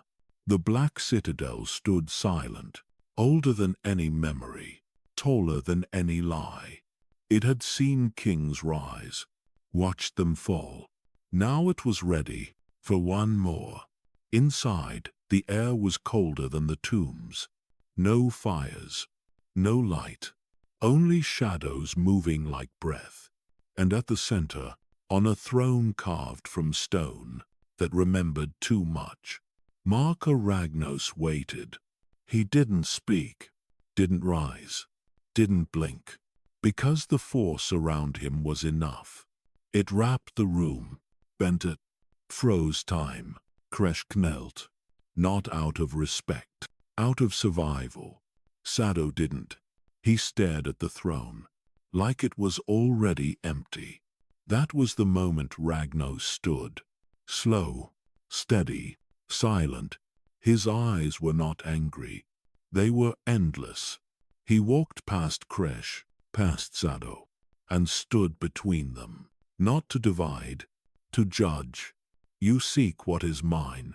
The voice didn't echo. It pierced. Kresh stayed silent. Sado smiled. Then the room changed.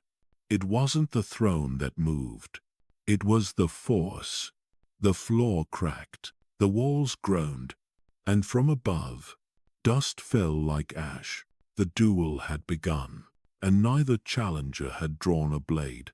Ragnos didn't need one. He raised a single hand. The force answered like a storm. Sado flew backward, crushed into stone. Kresh gasped, fell to his knees again. Ragnos didn't move. You have power. You have vision. But you do not have permission. Sado rose slowly, bleeding from the mouth, laughing through it. You will die, old king. Ragnos looked at him. Not with anger, with certainty. I already have. Then he struck, not with hate, with history. The force shattered the air. Walls bled. Statues cracked. Kresh crawled for cover. Sado held his ground. And for a moment, the throne room disappeared. Only the force remained. Old, loud, endless. When the light returned, Sado was on his knees, burned, broken, still smiling, because he had survived, and in the eyes of the Sith, that was enough. Ragnos stood above him, one breath away, but he didn't finish it. He turned, returned to the throne. Saturday. Not yet, he said. Not to them, to time, because Marka Ragnos was not done ruling. Not today, not yet. Kresh helped Sado stand. Not kindly, not gently. They both limped from the throne room, without victory, but not without purpose, because survival had a price, and both were ready to pay it. Ragnos watched them go, alone again, always alone. The duel was over. The war was not between them, not within him. He had shown them mercy, or perhaps he had shown them the future. But what they didn't understand was that this was not their victory. It was their invitation to try again, and they would, because Sith do not forget, and kings do not forgive. The citadel held its breath, and the stars waited for a new shadow. But Marka Ragnos was still the darkest one of all. The duel did not end in that chamber. It followed them out, into the halls, into the council chambers, into the tombs, because battles between Sith are rarely fought with blades alone. Kresh retreated into tradition, strengthened old alliances, whispered to elders about purity, about honor, about blood. He wanted an empire closed tight, protected from outsiders. preserved like a relic. Sado retreated into shadows, gathered soldiers, stole artifacts, studied alchemy that broke minds. He wanted an empire unleashed, hungry, expanding, devouring stars.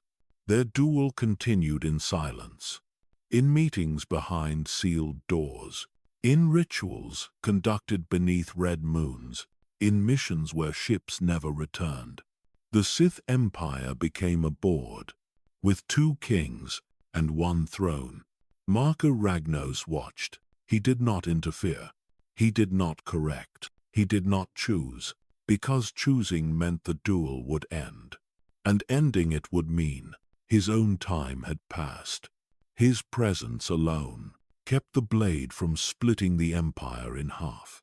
But presence is not eternal. Even for legends, Ragnos began to change. Not in strength, in stillness. He spent more time listening, less time speaking. He stared at the star maps for hours, tracing lines no one else could see, watching futures unfold before they happened. One day, a servant found him seated in the crypts, eyes open, silent, still. For a moment, they thought he had died. He hadn't. But the throne room remained empty that week. Kresh took notice. So did Sado. They grew restless. Their followers grew bolder. Arguments turned to shouting. Shouting turned to threats. Sado accused Kresh of cowardice. Kresh accused Sado of heresy.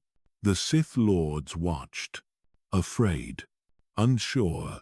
Did they support tradition or destiny? Neither path looked safe. Ragnos returned. Not slowly, not gently. He walked into the council chamber, as if time itself had opened the door. No announcement, no herald, just presence. Everyone fell silent, even Sado. Ragnos did not sit.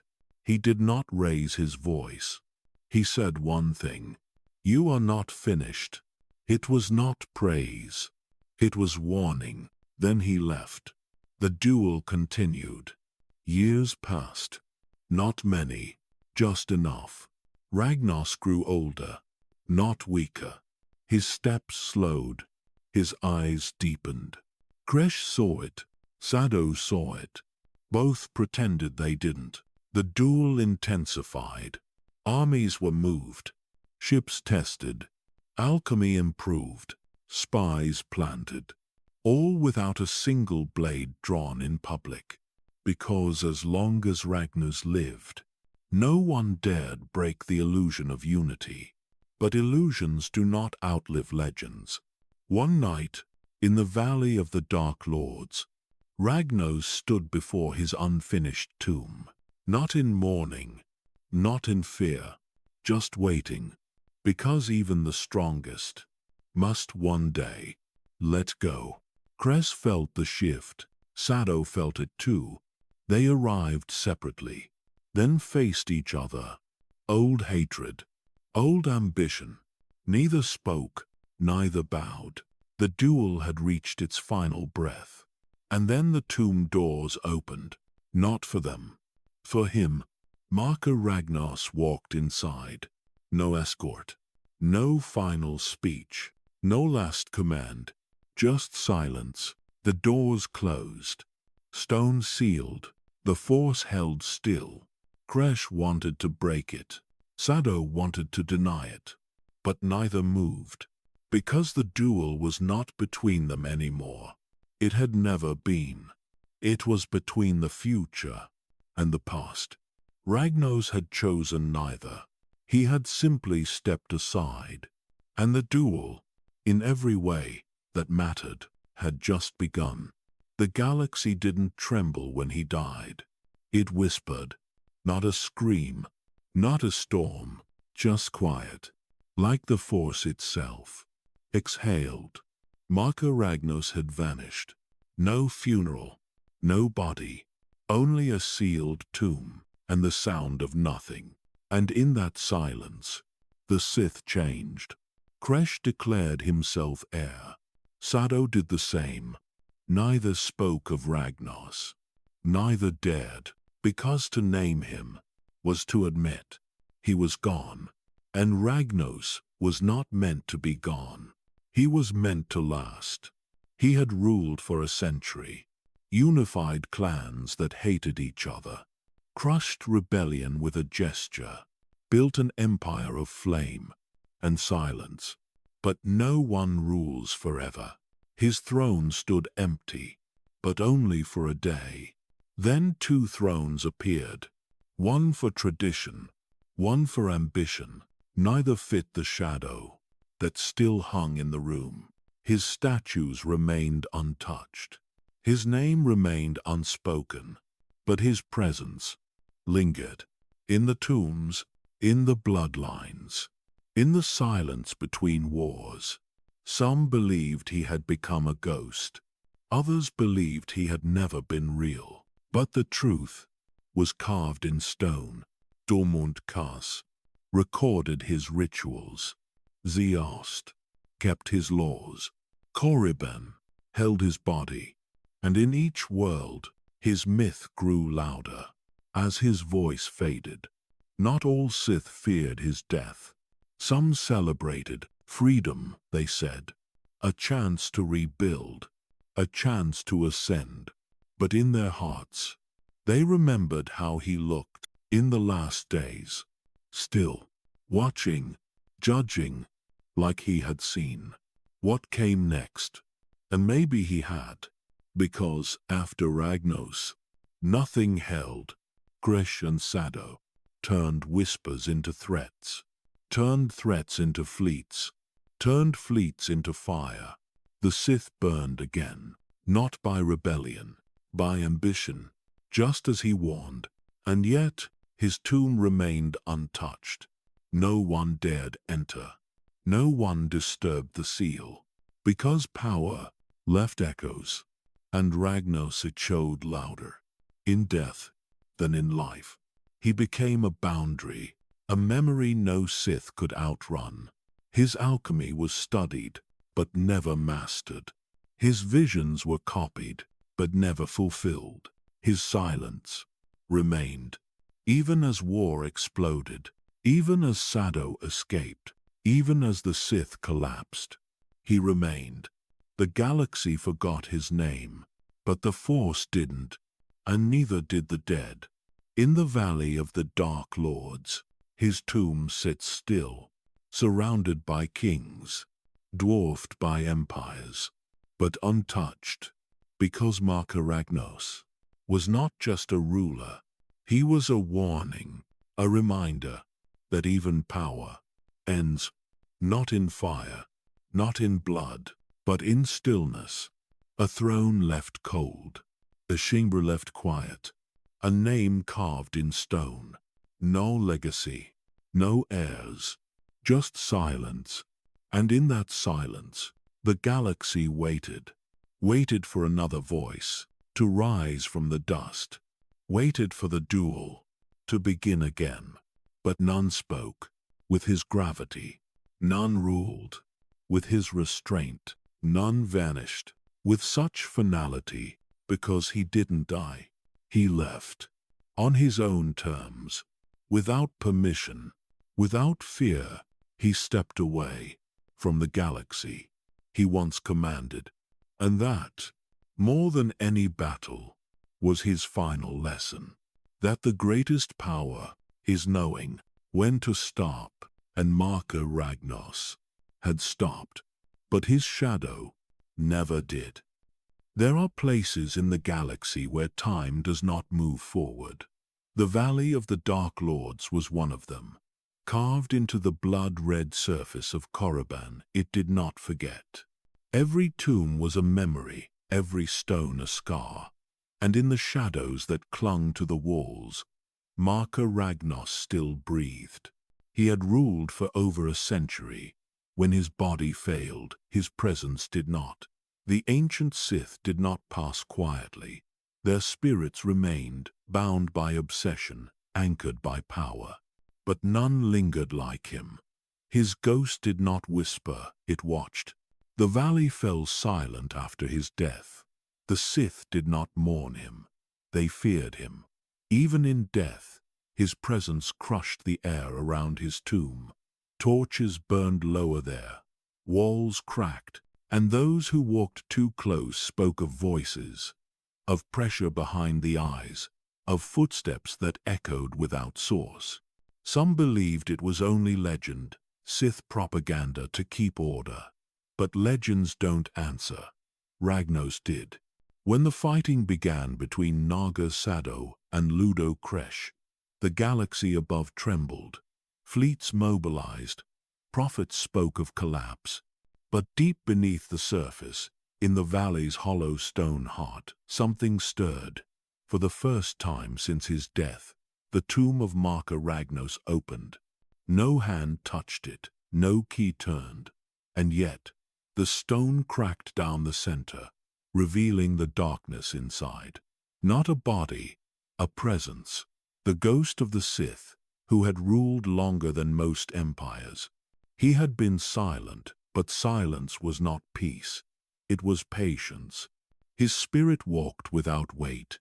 Black smoke rose from the corners of the chamber. The air turned cold, though no wind moved. His form was the echo of armor and robes, outlined in flame.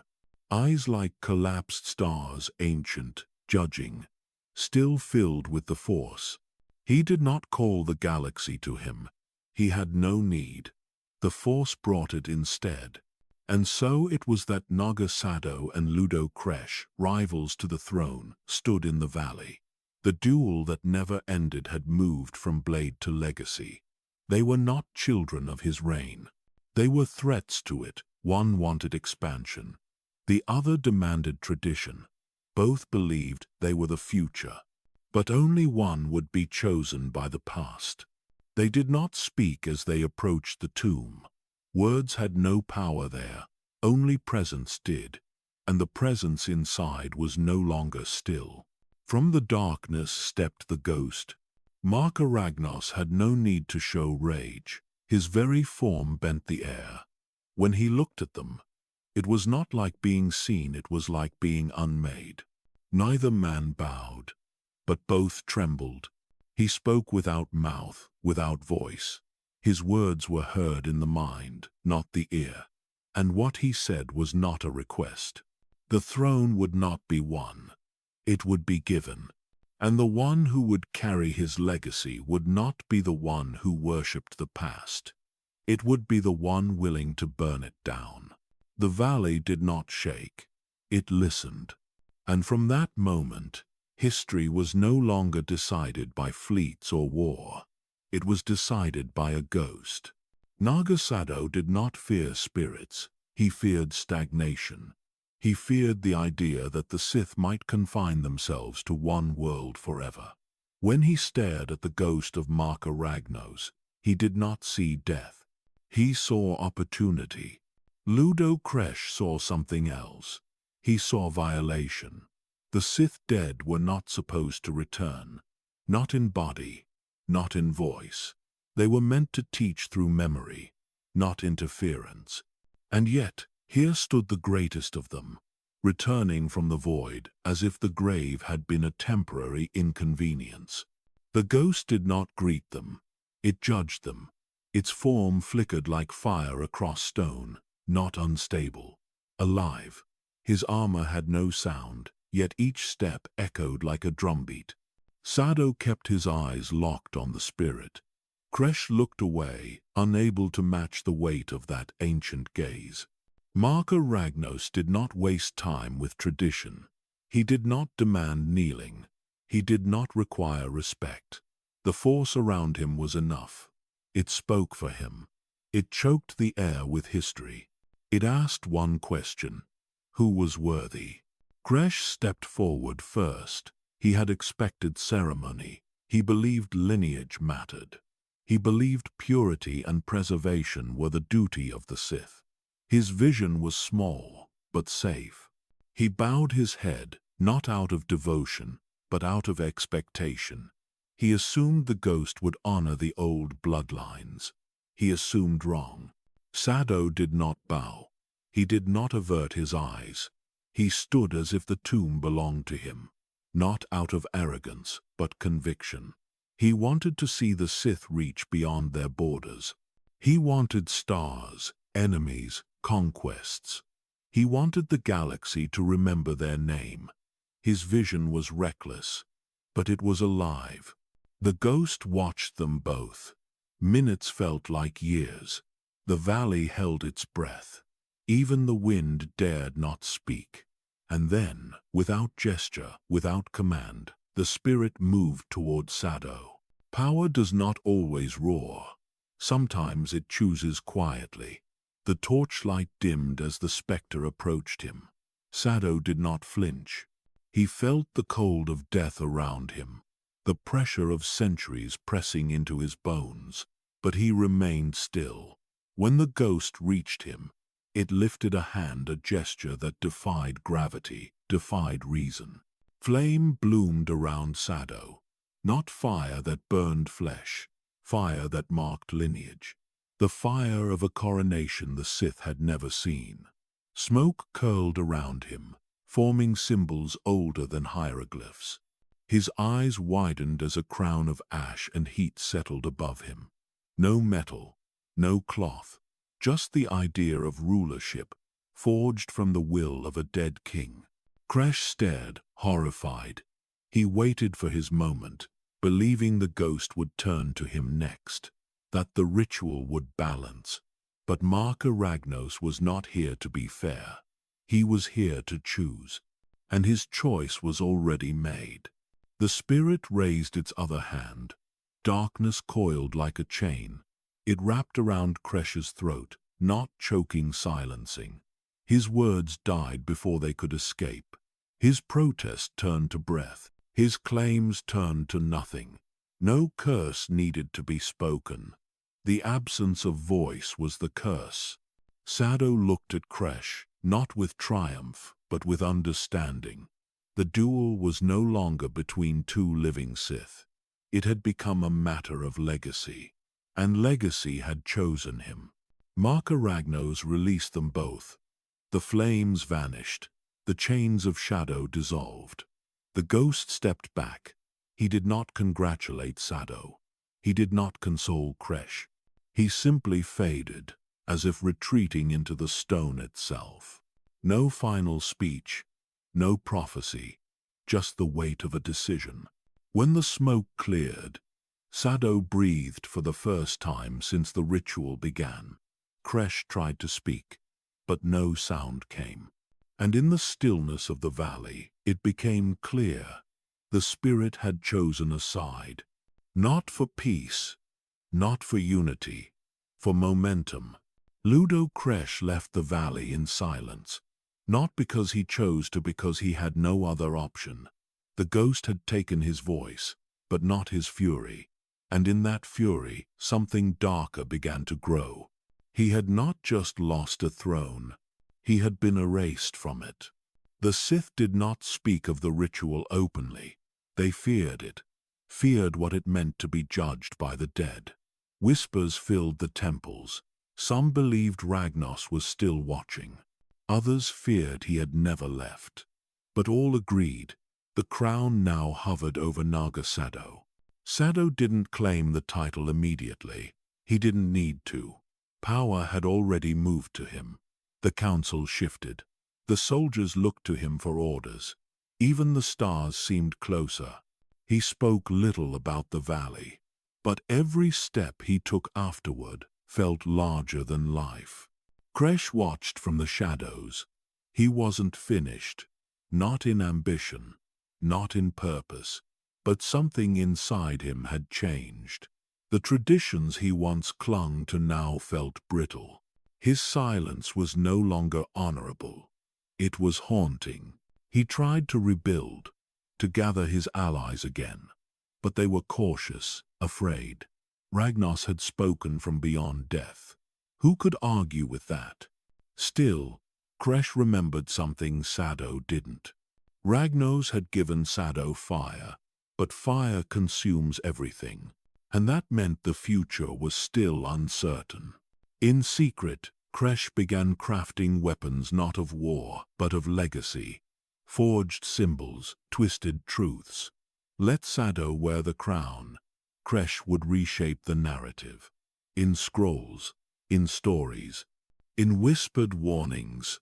If he couldn't wear the throne, he would haunt it. Meanwhile, across the stars, the Sith Empire shifted. Outer systems aligned with Sado. Colonies were fortified, shipyards reactivated. The slow drumbeat of invasion echoed louder. Sado's dream of galactic conquest was no longer theory, it was being written into reality. But dreams, like thrones, are heavy. The more Sado pressed forward, the more resistance he faced.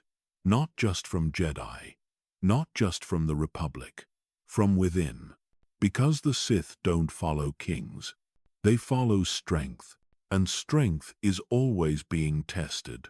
Some whispered that Sado's coronation had been a trick, that Ragnos had manipulated them all, that the ghost had not blessed anyone, only cursed them both.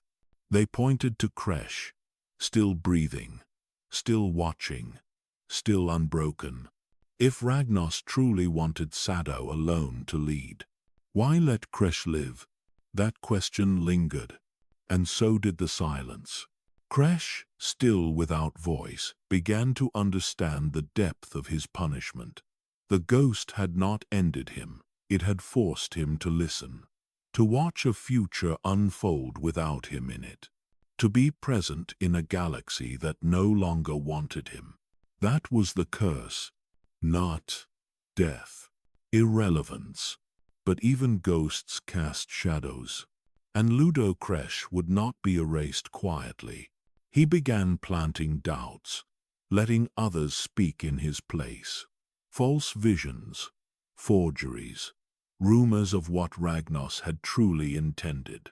Not to crown a successor, but to divide them, to set one against the other and burn them both down in the process. Whether the ghost of Marka Ragnos had foreseen this, no one could say, but one truth grew clearer with each passing day. Sado had inherited fire, Kresh had inherited silence, and both were burning. The throne was no longer solid. It flickered, unstable, like the spirit that had given it. And somewhere beneath Korriban, the tomb of Marka Ragnos remained sealed. Silent, still, listening. War came quickly. It always does when legends leave a vacuum. Naga Sado unleashed his fleets, not as a warning, but as a promise. The Sith would no longer remain shadows. They would become stars blazing across the galaxy, feared by all who looked up. He called it destiny. But every ship launched under a single name. Not Sado's, Ragnos. Every battalion wore the crest of his reign. Every speech began by invoking his legacy. Because Sado, for all his power, still stood in someone else's shadow. And that shadow never faded. In the Republic, they didn't fear Sado. Not yet. They feared the name that preceded him. Marka Ragnos had become more than a memory. He had become the reason, the justification for fear, the echo behind every decision, the ghost they could not outrun. Jedi archivists debated if he was truly gone. Some claimed he had ascended beyond spirit. Others believed he waited for a new empire, worthy of return. In their dreams, Jedi masters spoke of fire in the shape of a man, of a voice without sound, of a presence that passed through temple walls like wind through ancient halls. Some said they saw his silhouette on battlefields, just for a moment, before a Sith strike landed. Others said his tomb had never really sealed. Even those who hated him spoke his name with caution, like it still held weight in the Force. Because it did. Ludo Kresh watched the galaxy bend. He saw Sado claim planet after planet. He saw statues of Ragnos raised again, larger, darker, more imposing. And yet, none of them matched the real thing, because the real Marka Ragnos had not needed monuments. He had ruled with silence, and silence always returns. The war pressed forward. Republic lines buckled. The Jedi responded with equal force. And through every surge, every loss, every victory, the Sith repeated one name. Not Sado, Ragnos.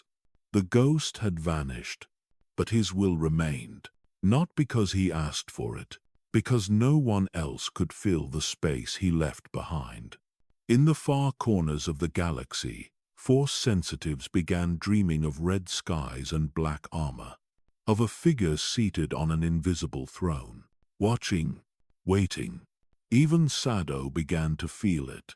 At night, when no one watched, he walked alone, listened for echoes that weren't there, spoke aloud, asking questions the wind would not answer. He had been chosen.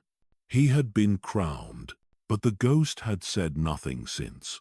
And Sado wondered, was it approval or abandonment? He would never know, because Marka Ragnos did not return.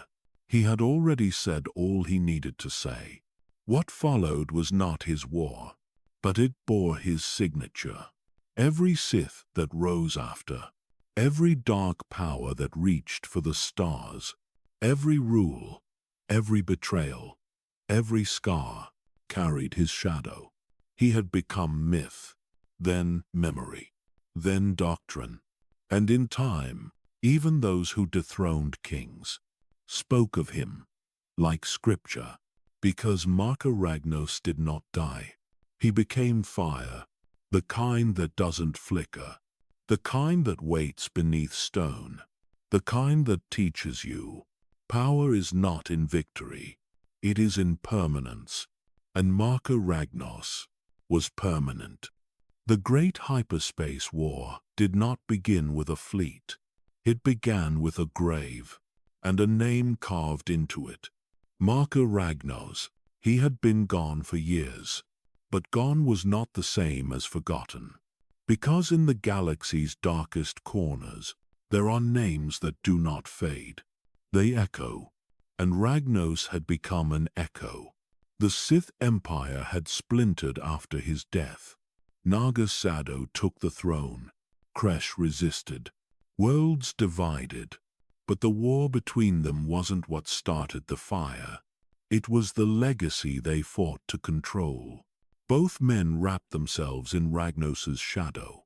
Both claimed his blessing. Both believed they were continuing what he began. And that belief turned ambition into invasion. Sado found his excuse. When a Republic explorer stumbled into Sith space, a chance discovery, an accident. But accidents don't matter to the Sith.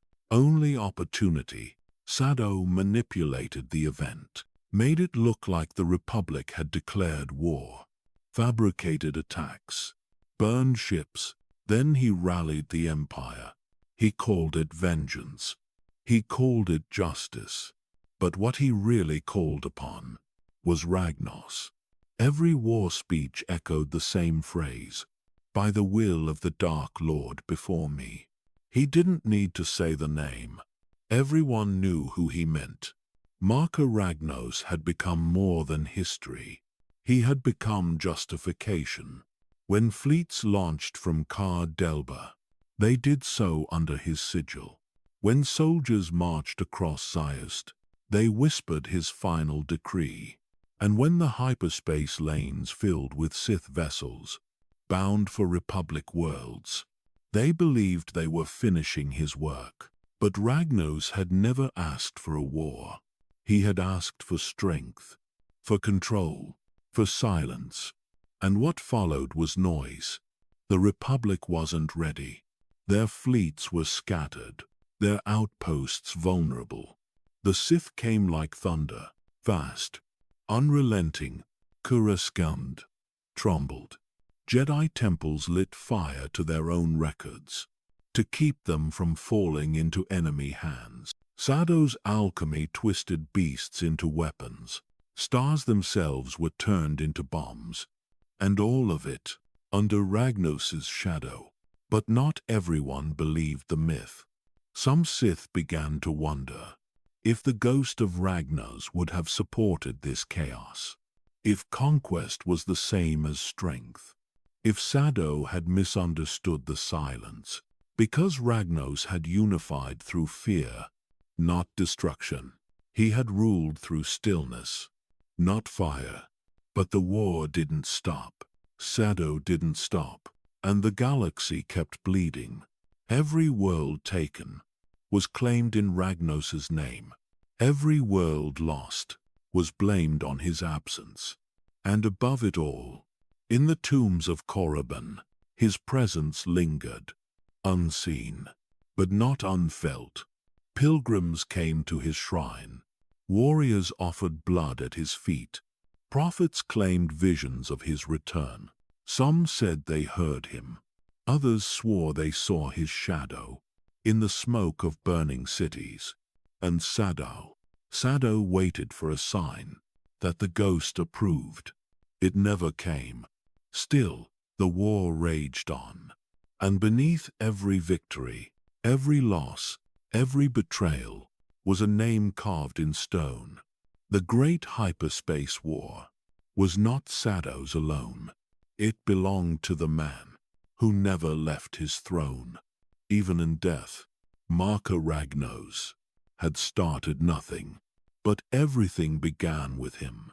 The Jedi thought they understood war, but they had never fought Sith like these. Naga Saddo didn't just invade.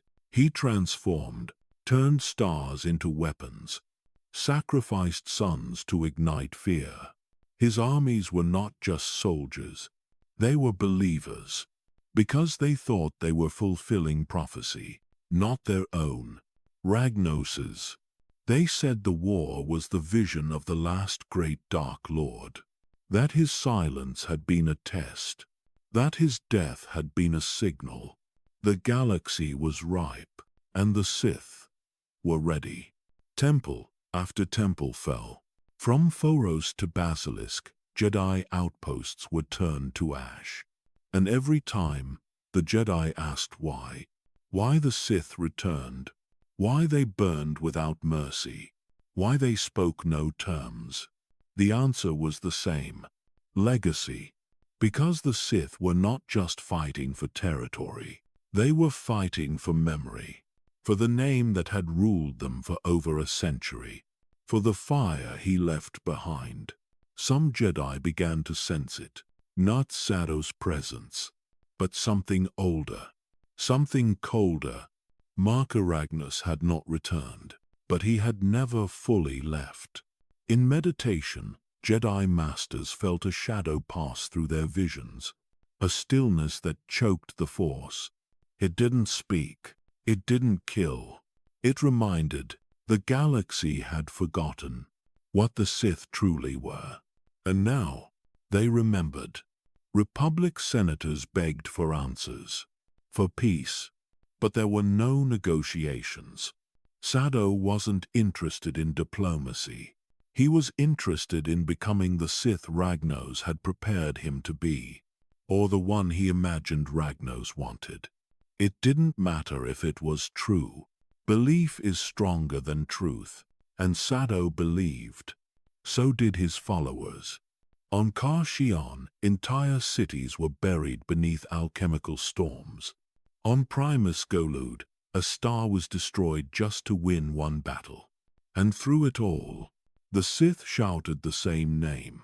Before every attack, not Saddo, Ragnos, because they weren't fighting under a leader. They were fighting under a legend. It was myth turned into fuel, and the Jedi couldn't stop it. Even the Force began to feel heavier. Meditations grew darker, visions unclear, because somewhere deep in the flow of time, the echo of Ragnos kept pulsing. And in war, echoes become weapons. Some Jedi historians tried to bury the old records, to avoid panic, to erase Ragnos from the narrative, but the name kept returning, on Sith banners, in battle chants, in the final breath of dying Jedi who claimed they saw him just before the end. Sado's armies reached the core worlds. Coruscant itself faced invasion, and as defenses collapsed, the Republic realized this was not just a conflict, it was history correcting itself. A dark age, burning forward, and the fire was old.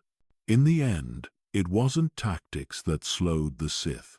It was overreach and betrayal. Kresh returned, wounded, humiliated, but not finished. He led a rebellion from within. The Sith turned on themselves, as they always did, and the war began to unravel. But the Jedi didn't feel relief, because the fear hadn't ended. They knew, wars end, legends don't. Marka Ragnos had not returned in form, but in purpose. He was everywhere, and every temple that burned was a reminder that some names never die. The war ended, but the fear didn't. Naga Sado fell, his fleets shattered, his empire cracked, but Marka Ragnos remained, not in body, not in voice, in something deeper. The Sith scattered, broken and hunted, forced into hiding, yet in exile. They carried one thing intact, his name. Some carved it into stone, others whispered it before sleep, a few bleed for it. Because Ragnos had ruled through presence, and presence, once felt, cannot be forgotten, even across centuries. Hidden enclaves spoke of his spirit. Cult leaders claimed visions of his return. They said he was waiting in the Force, not lost, just silent, the same way he ruled. In the Outer Rim, fragments of Sith culture survived. Shrines, scrolls, artifacts that pulsed when touched, and many of them spoke only one name. The Jedi rebuilt what they could. Temples restored, academies reopened, but in their meditations, some masters still sensed him, not as a figure, as a shape, a wound in time. The Order tried to move on, but echoes don't obey. They return, and the name that once led fleets now lingered in thoughts. A reminder that peace was only borrowed. Dark side cults began to rise. Not many, but enough. Each different, each fractured, yet all of them carried traces of the same story. A throne built from silence. A king who ruled without question. A legacy too large for death. Marka Ragnos had become more than myth. He was memory with direction. Even those who never knew him felt his influence. Every new Sith looked backward, and every time they looked, he was there. When Freedon Nad fell to darkness, he studied Ragnos. When Exar Kun sought forbidden power, he traced it back to the tomb. When Darth Bane reshaped the Sith with the rule of two, he studied failure and saw Ragnos as the last true success. Because Ragnos had held them together, without him, they always broke. His name became code for power, for unity, for fear, but it also became a burden, because every new Dark Lord had to answer one question. Are you stronger than him? None were, not truly.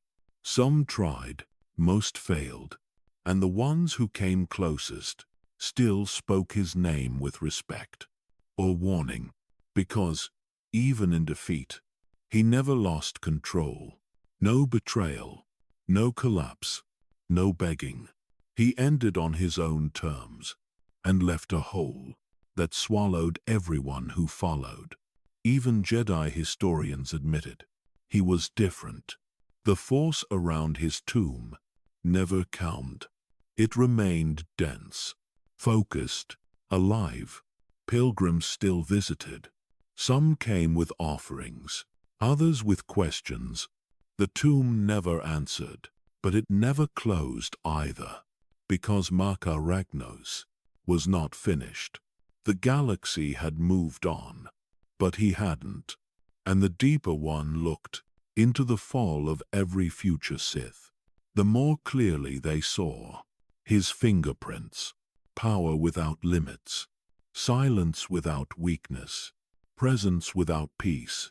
And no matter how many generations passed, the Force remembered, not as light, not as dark, as gravity, and Marka Ragnos was still pulling things toward him.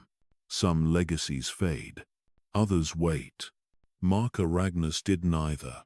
His death had been silent, but silence is not absence. It is preparation.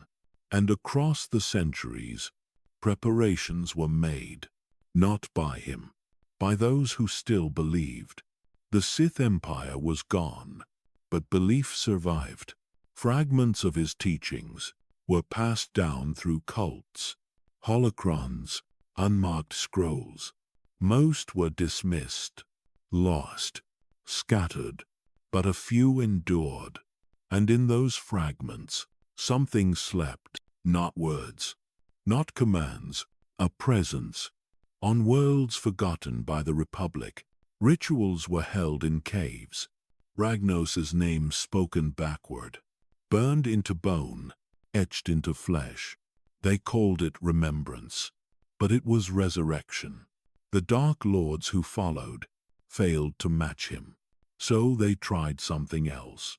They tried to bring him back, not in form, in will, through artifacts, through sacrifices, through Sith sorcery. Some even believed his spirit never left the tomb.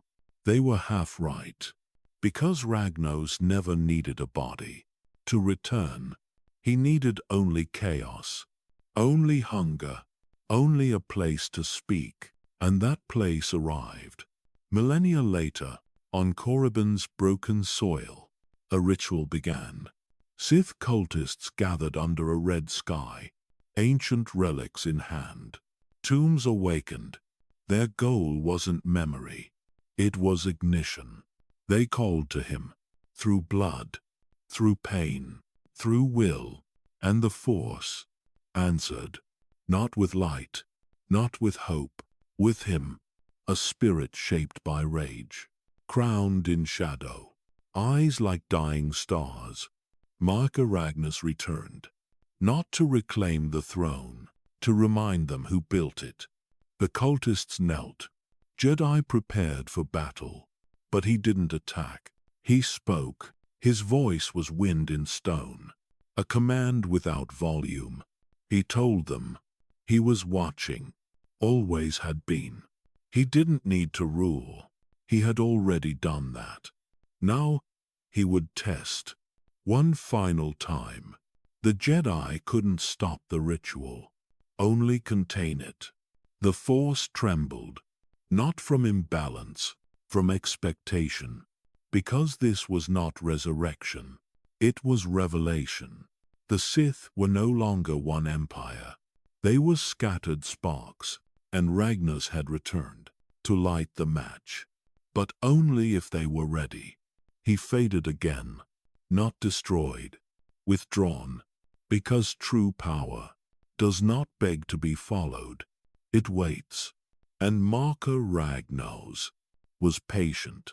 His name fell silent once more, but every Sith who rose after felt that silence, like gravity, like judgment. He had returned, only to vanish again.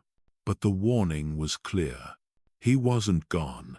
He was choosing. And one day, when the galaxy burned again, his voice would return with it, not as a ghost, not as a god, as the final shadow they could not outrun. Because resurrection was never the goal. Permanence was, and Marka Ragnos had already achieved it. The galaxy believed he was gone, not just dead, buried, erased. Marka Ragnos, a name carved in tombstone and shadow, a legend passed between frightened Sith and silent Jedi. But legends don't sleep. They wait. And beneath the ashes of empires, there were those who never stopped listening. They were not Sith. Not truly. The Sith had broken, twisted, deed, returned. But these were remnants, fragments of belief, bent into shapes Ragnos would not recognize. They called themselves the disciples of Ragnos, not warriors, worshippers. They moved in secret, drifting through ruins and battlefields, left behind by wars that had forgotten his name.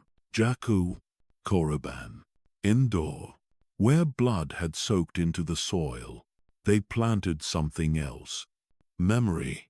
And in those memories, they searched for pieces, not of his body, of his voice. Because Marka Ragnos did not need a corpse. He needed a vessel. The cult believed he had spoken to them. In dreams, in fire, in silence. Whispers carried across hyperspace. Shadows that shaped thoughts, desires not their own. Some called it madness. Others called it prophecy. They called it the calling, and it led them to the Valley of the Dark Lords, to his tomb. It had been undisturbed for centuries. Even the Sith had learned to fear it. But the cult entered without fear. They carved symbols older than basic into the stone. They bled on the floor. They recited the rites in a language that cracked their minds open. Because they didn't want power, they wanted to give it. To him, the ritual was ancient, stolen from holocrons, buried deep in Sith archives. It required sacrifice, not of life, of identity. The chosen vessel had to be emptied, hollowed. Only then could the Dark Lord return. They found their host in a fallen student, a force-sensitive youth, corrupted but not yet powerful, angry, empty, perfect. They bound him in chains of alchemy, burned his name from memory, replaced it with silence. And from that silence, they summoned Ragnos, not as spirit, as flame. The tomb trembled, stone cracked, the body convulsed, screamed, split, and from within, he came, eyes like suns pulled backward, a voice deeper than gravity, armor forged from memory.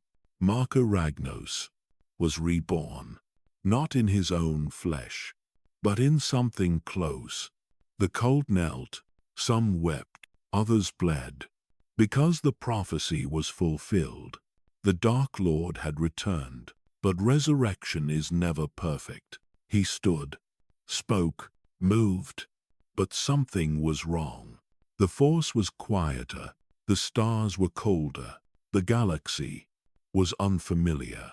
There were no empires to command, no Sith lords waiting to kneel, no Jedi temples to burn, only decay and confusion. The cult rejoiced, but Ragnos did not. He looked upon them, robes stitched from bones, eyes wide with reverence, and saw weakness. He had not been summoned into an empire. He had been summoned into ruin. This was not rebirth. It was insult. Still, he did not strike them down. Not yet, because Marka Ragnos had never ruled through rage. He ruled through patience. He asked questions. He demanded names. And one word returned. Again and again. Skywalker. The Jedi had survived, changed, rebuilt, and Ragnos, once forgotten, was now a ghost in someone else's story. The cult told him everything.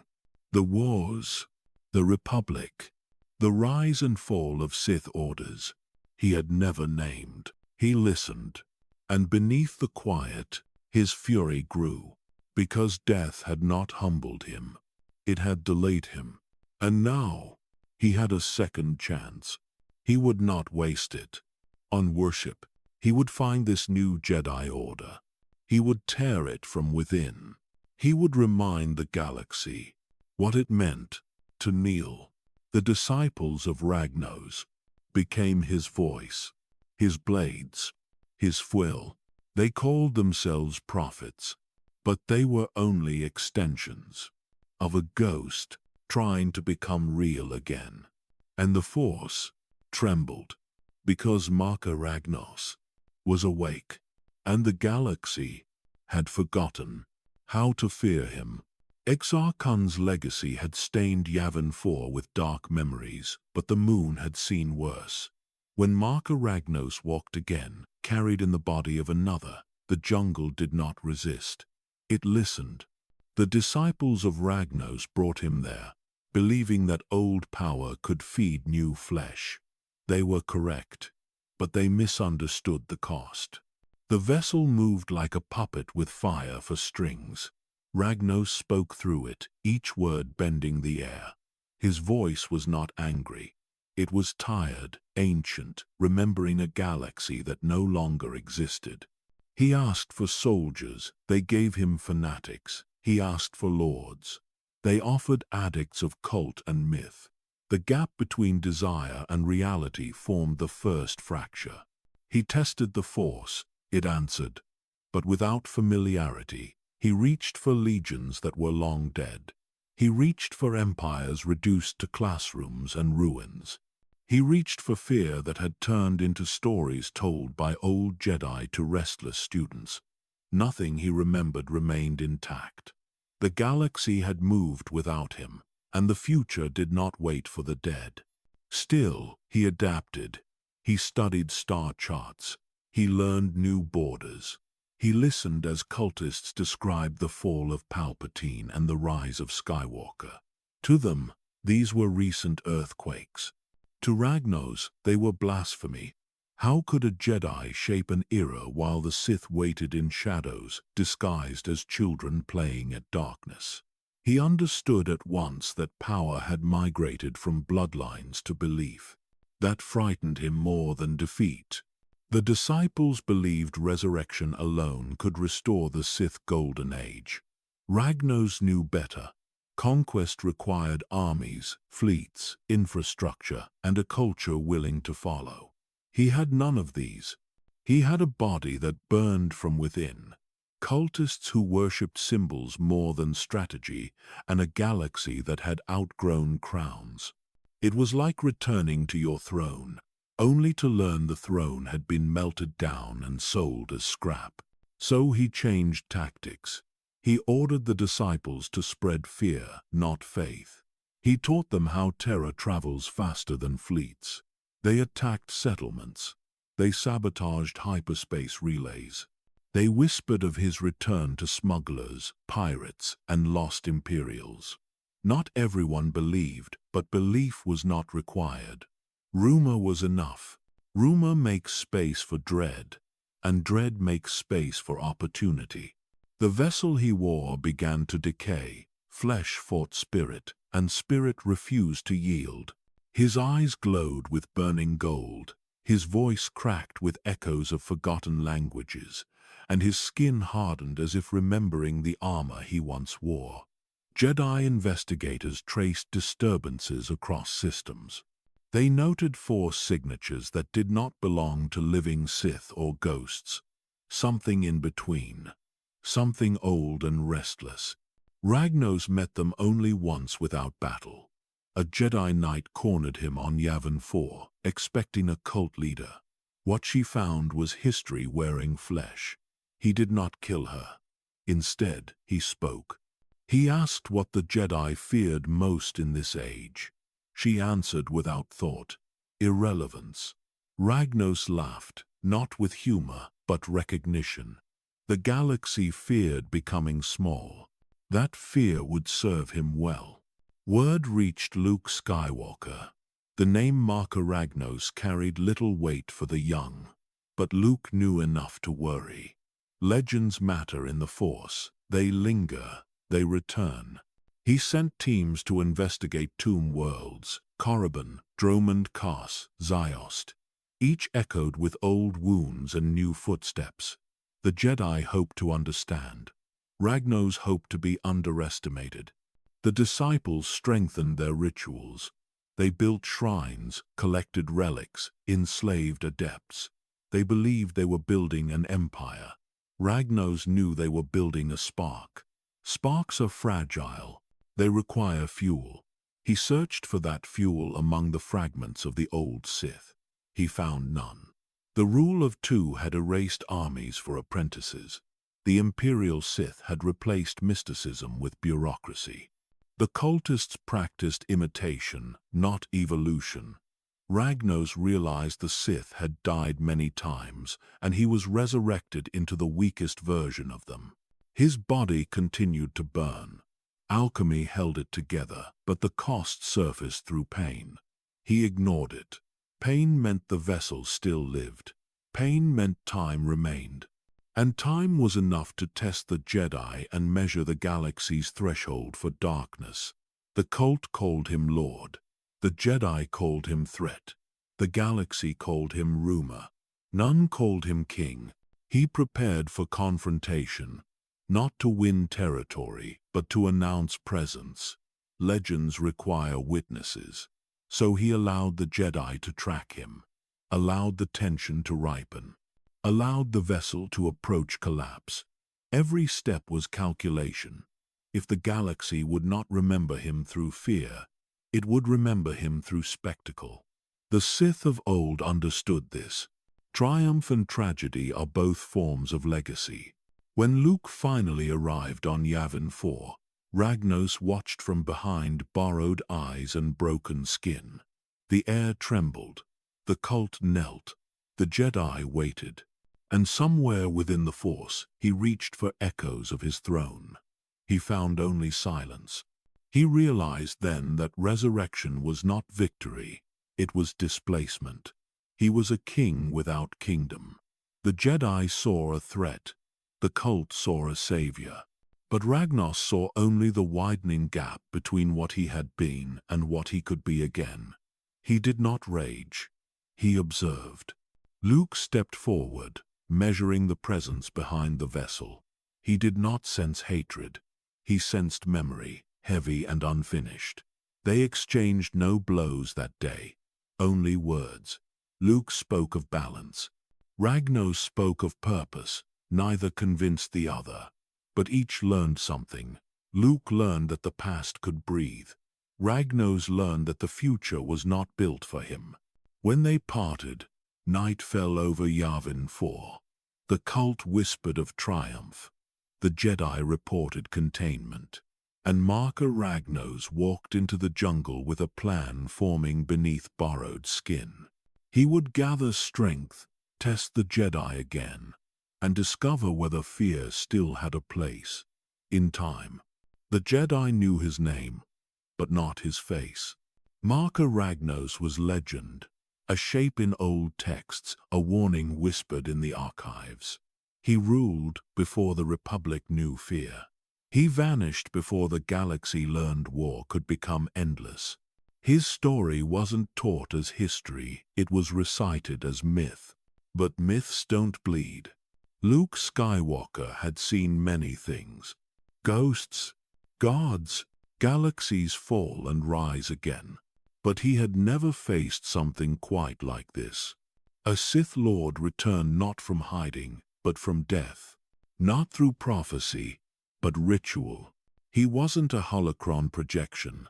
He wasn't a corrupted clone. He was something worse. An old wound reopened.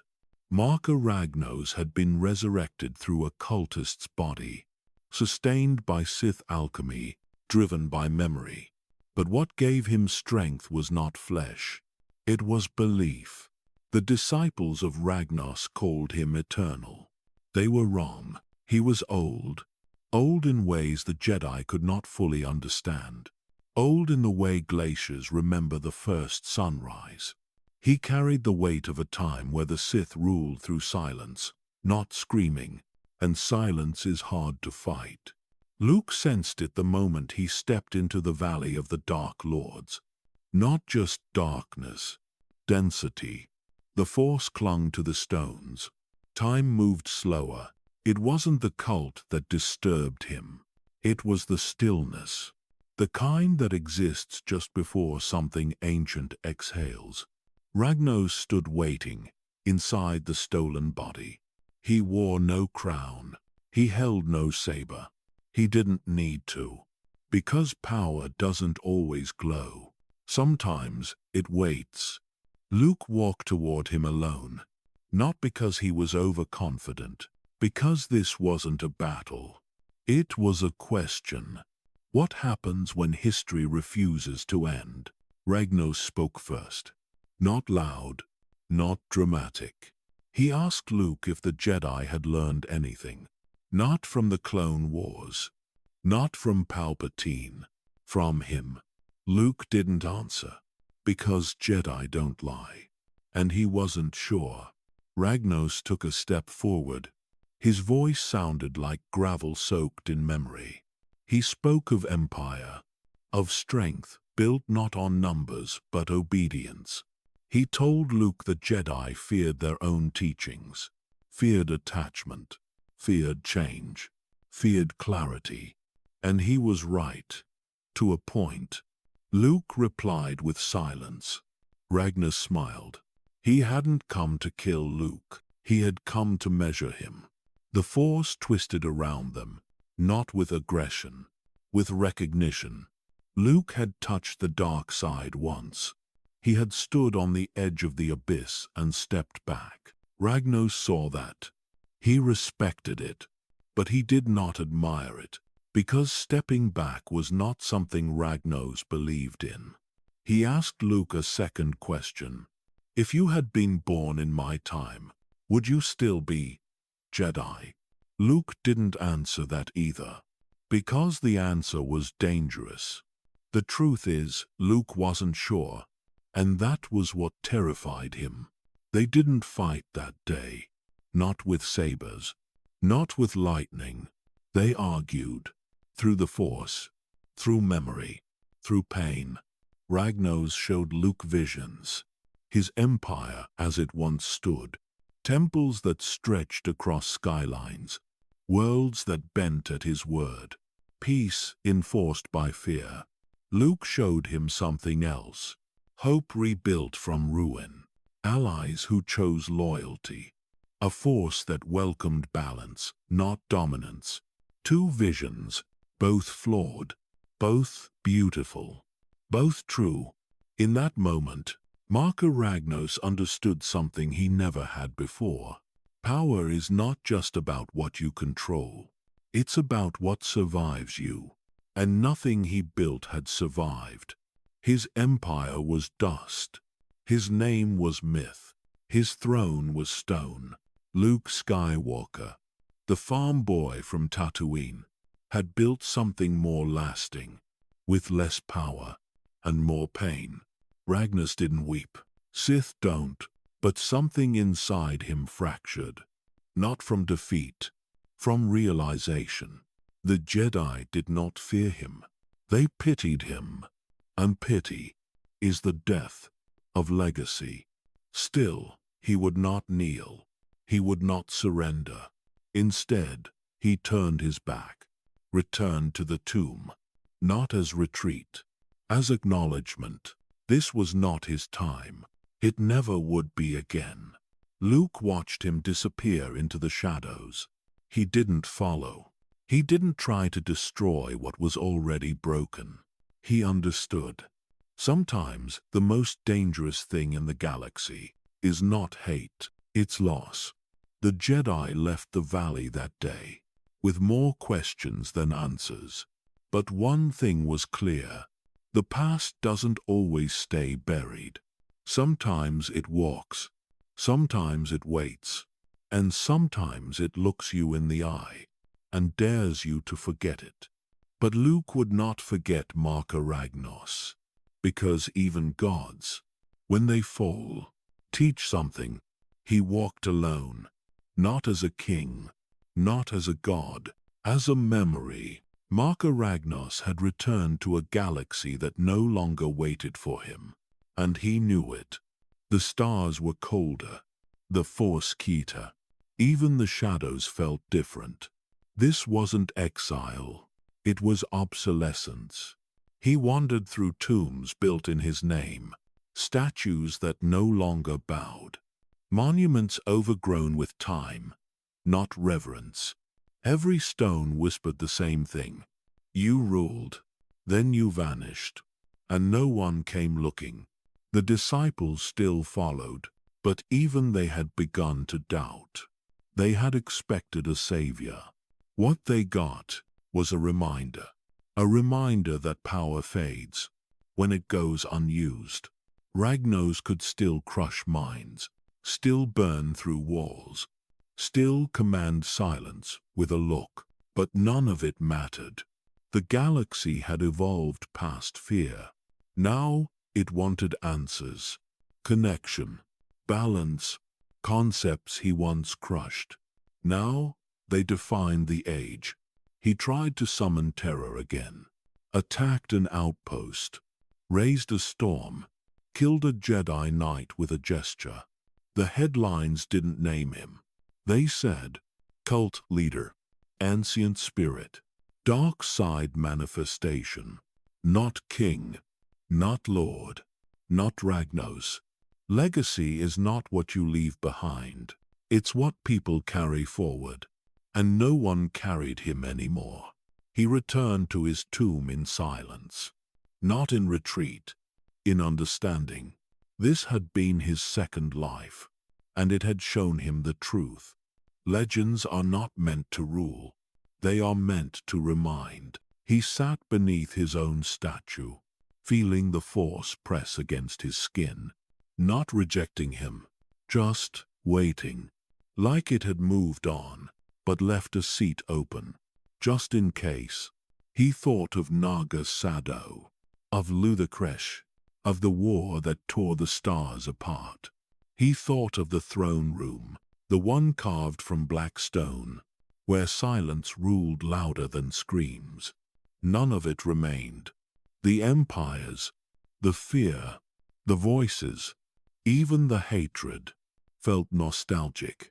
He looked at his hands, not his hands, really. The vessels, scarred, tired, and temporary. His spirit was powerful, but spirit alone could not rebuild a galaxy. Not anymore. Once his name started wars. Now it started debates. And debates end differently. He closed his eyes, not to meditate, but to remember. The scream of a conquered world, the silence of a broken council, the weight of a crown no one dared remove. And then, Luke Skywalker's eyes. They held no fear, just understanding.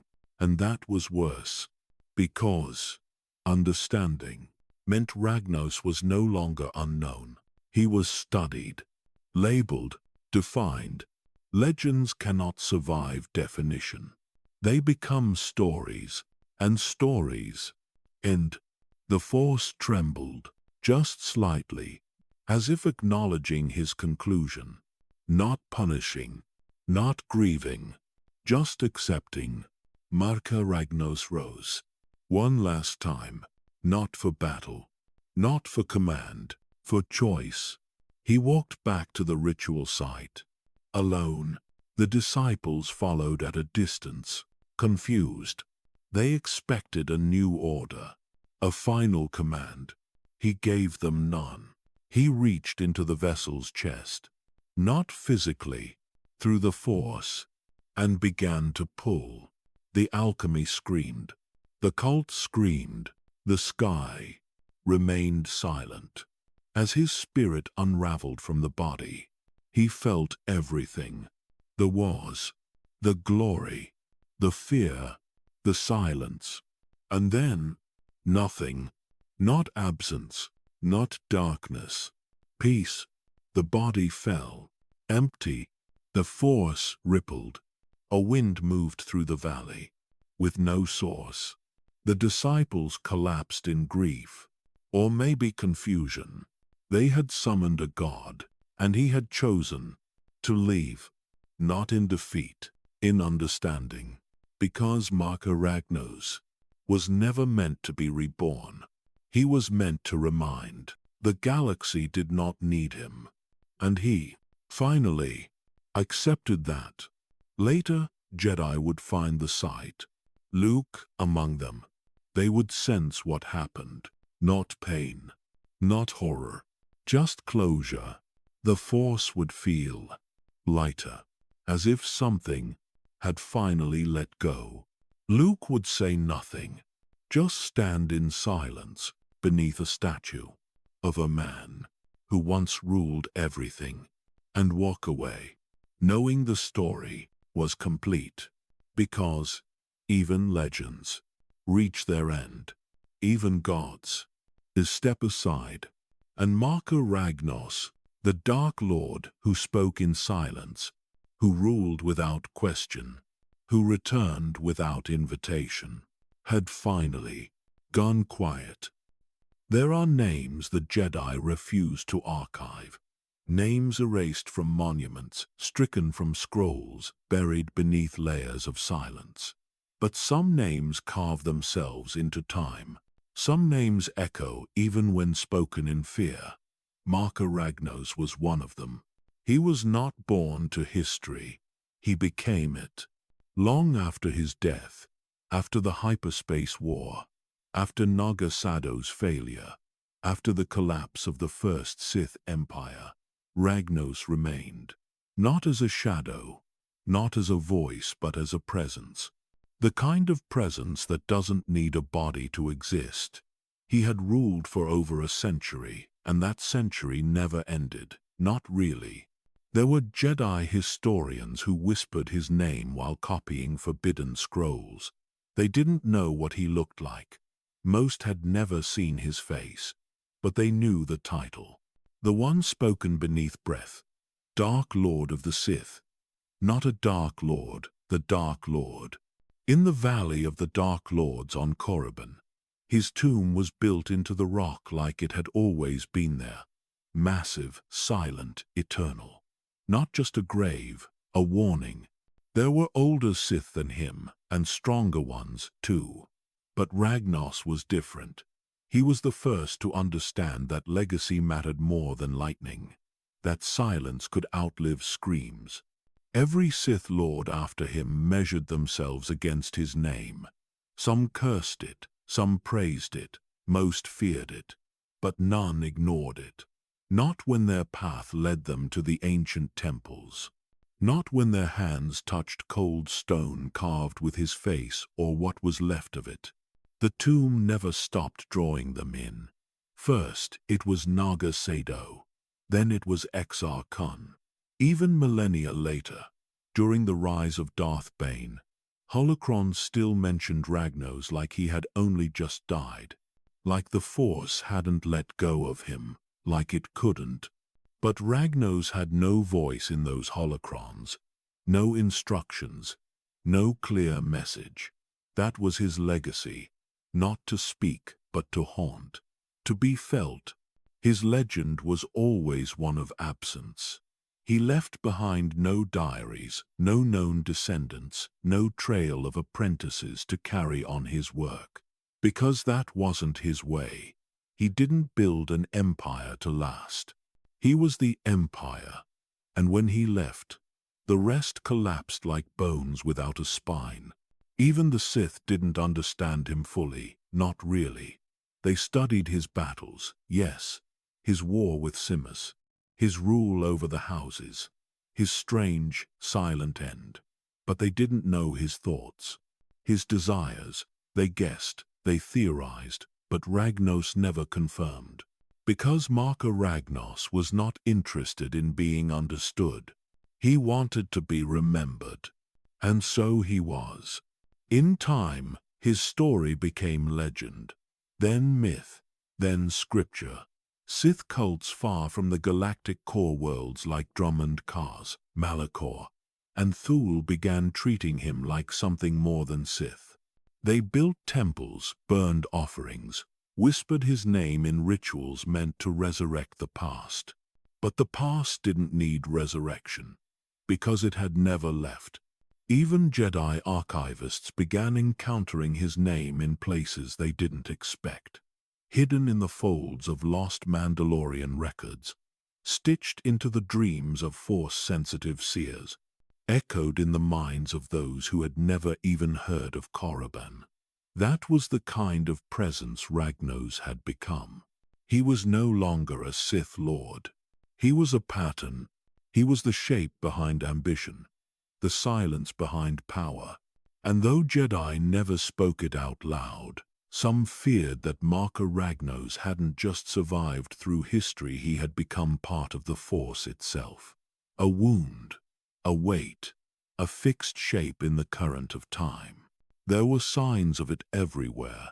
When Exar Kun opened ancient vaults, he felt something cold watching him.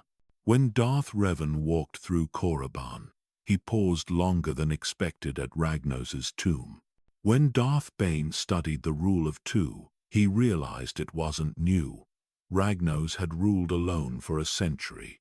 No council, no votes, just will. He had done it first.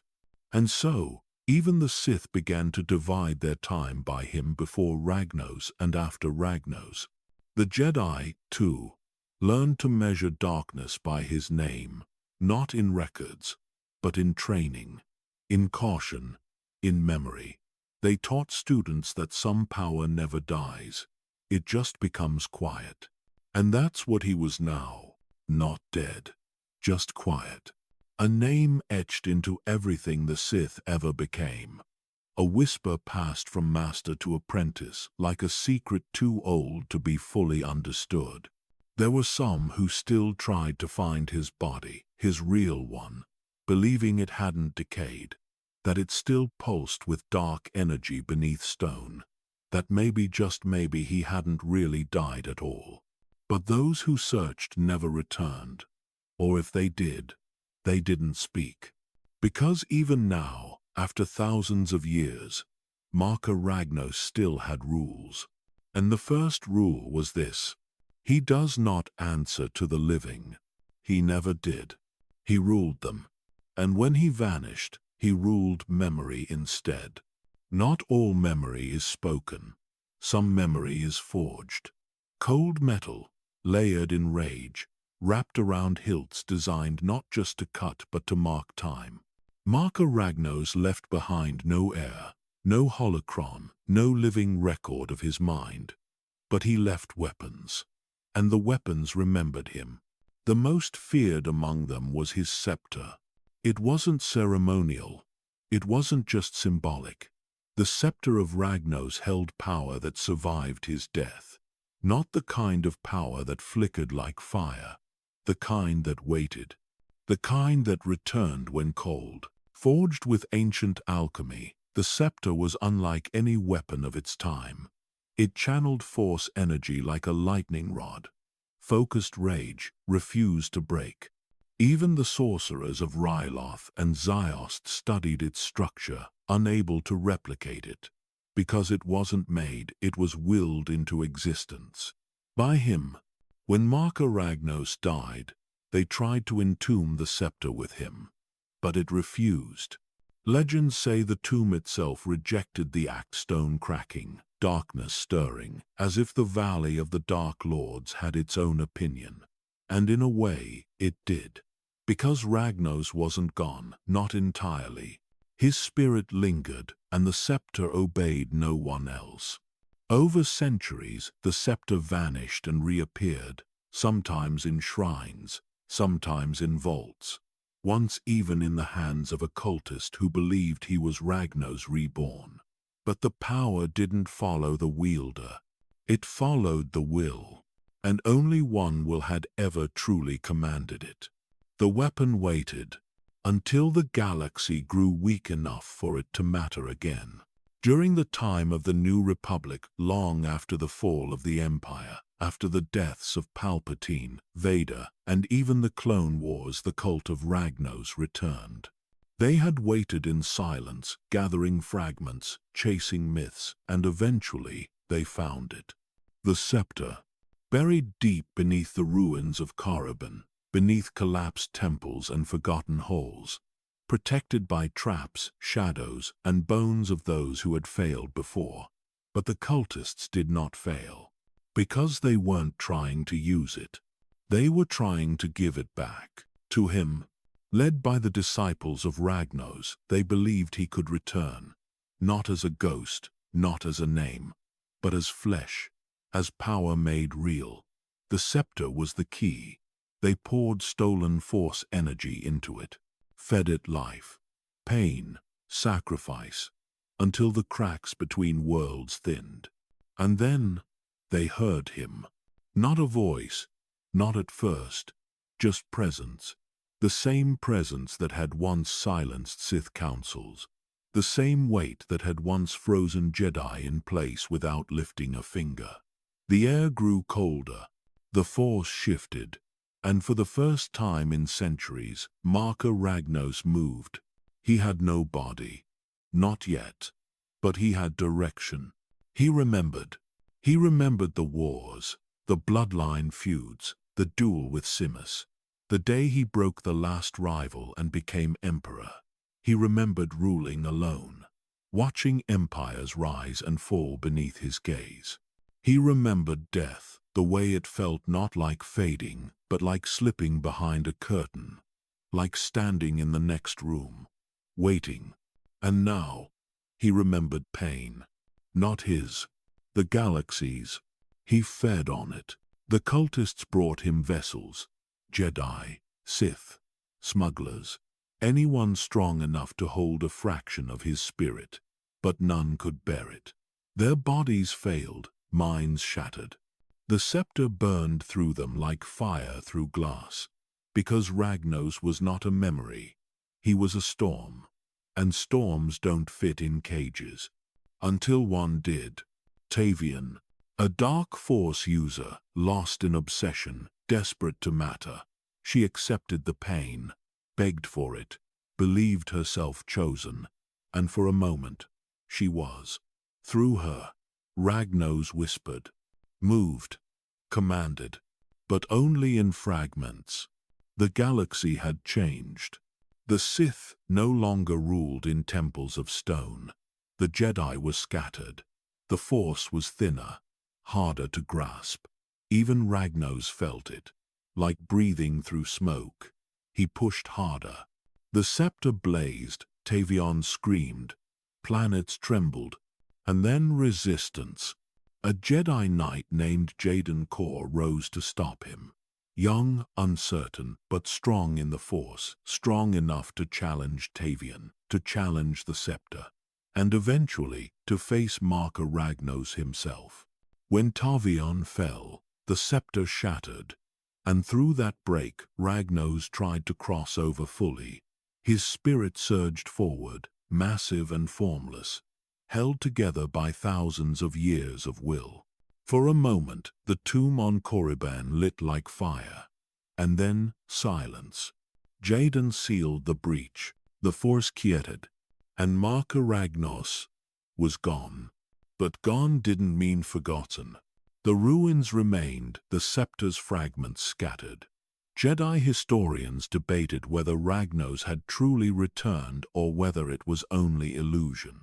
But the Sith knew better, because the Force doesn't lie. And those who walk the path of darkness still feel it. The weight, the shadow, the presence. Even without the scepter, Marka Ragnos still had weapons, his tomb, his legend, his silence. He didn't need to speak. His name did that for him. Every time a Sith apprentice swore revenge, every time a holocron flickered open with ancient symbols, every time power was chosen over peace, he was there, not as a ghost, as a pattern, because weapons can be more than blades. They can be beliefs, ideas, names that strike harder than steel. Marka Ragnos was one of those names, and the galaxy would remember, even if it didn't want to. Marka Ragnos never trained an apprentice, not one, not officially, not in the way the Jedi would record, or the Sith would celebrate. There were no ceremonies, no kneelings, no ritual bindings. He ruled alone, and he trusted no one enough to share his throne. But in death, he became a teacher, not through intention, but through example. The Sith that came after him studied him like scripture. They examined the wars he fought, the rivals he crushed, the century he ruled without collapse. They did not quote his words, they quoted his silence.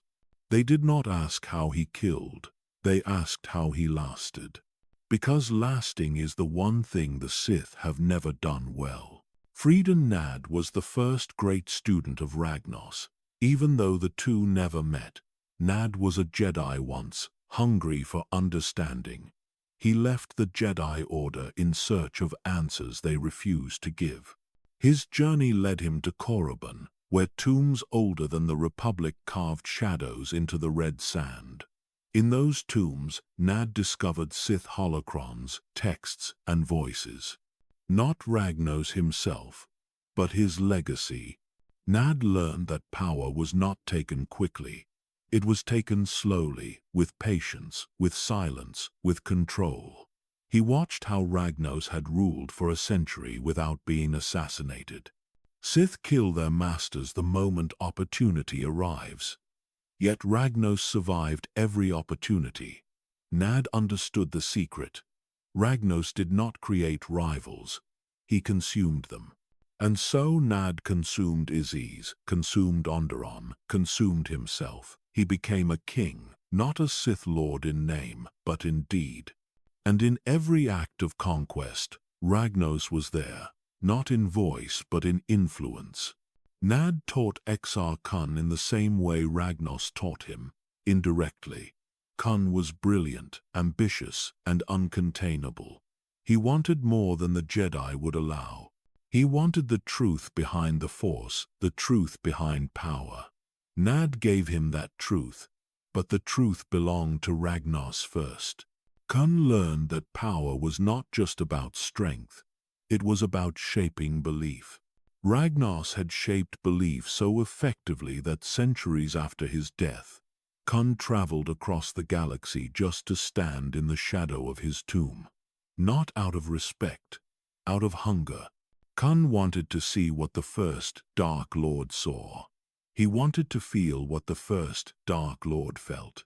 In the Valley of the Dark Lords, Kun entered the tomb of Marka Ragnos. He expected darkness. He expected silence. He did not expect to be judged, but Ragnos judged him anyway. His spirit manifested, not as a teacher, but as a gatekeeper. He looked into Kun and saw a future filled with fire. Not empire. Fire. Chaos without structure. Ambition without patience. Ragnos did not stop him. He allowed him to proceed, because Ragnos understood something few Sith ever did. Some futures must be allowed to burn so others can learn. Kun left Korriban with new power, but not with permission. Centuries passed. Kun died. His empire collapsed. Gyms rose and fell. Jedi wars bled the stars dry. And then came Darth Bane. Bane was not a student of Nad or Kun, but he learned from them all the same. He studied their failures. He examined the ancient Sith and found the same pattern. Every empire they built collapsed under its own weight. Too many lords, too many egos, too many thrones. But there was one exception, Marka Ragnos, the man who ruled alone.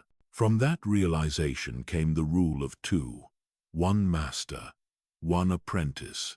No rivals, no council, no fractures. Bane named the ancient Sith fools, yet he carved his philosophy from the one master who never fell, Ragnos. And so Ragnos taught again.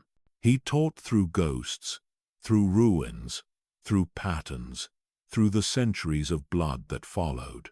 His students never thanked him. They never even acknowledged him. But they could not escape him. Every Sith who sought to rule studied the Golden Age. Every Sith who wanted an empire looked back to the last time the Sith stood united. Every Sith who wanted to understand power without death looked to Ragnos. Even Sidious knew his name. Palpatine was not sentimental, but he was educated. He scoured archives. He devoured tomb lore. He learned from every Sith Lord who came before him. And in the vaults of Biss, in the shadows of Korriban, in holocrons taken from worlds forgotten by the Republic, he found the same pattern Bane found. Ragnos was not the strongest, not the most ruthless, not the most innovative, but he was the most enduring. When Sidious built his empire, when he forged the Imperial war machine, when he created a system designed to outlast him, he was walking in the footprints of Marka Ragnos. Sidious failed, but his failure proved the lesson. Empires that collapse quickly were not Sith empires, not true ones. Ragnos did not collapse. He ended. Luke Skywalker discovered the same history from the opposite side of the Force. He rebuilt the Jedi Order from fragments. He read forbidden texts, studied ancient wars, traced darkness where it began. And when he encountered Marka Ragnos, not in body but in legacy, he understood the final truth. The Sith did not need teachers who spoke. They needed teachers who endured. Ragnos endured. He endured without apprentices, without armies, without councils. He endured through time, through memory, through fear, through ambition, through every Sith who ever whispered the word empire. And that is how Marka Ragnos became the teacher no one met, the mentor no one thanked, the master no one obeyed, and the shadow no one escaped. Because he never needed students. He needed successors. There is a kind of silence that speaks, not the silence of peace, the silence of presence. When someone powerful enters a room and no one dares to speak, Marka Ragnos had that silence. Not only in life, but in death. The galaxy moved on. Empires fell. Jedi rose. The Sith were hunted, scattered, broken, and reborn.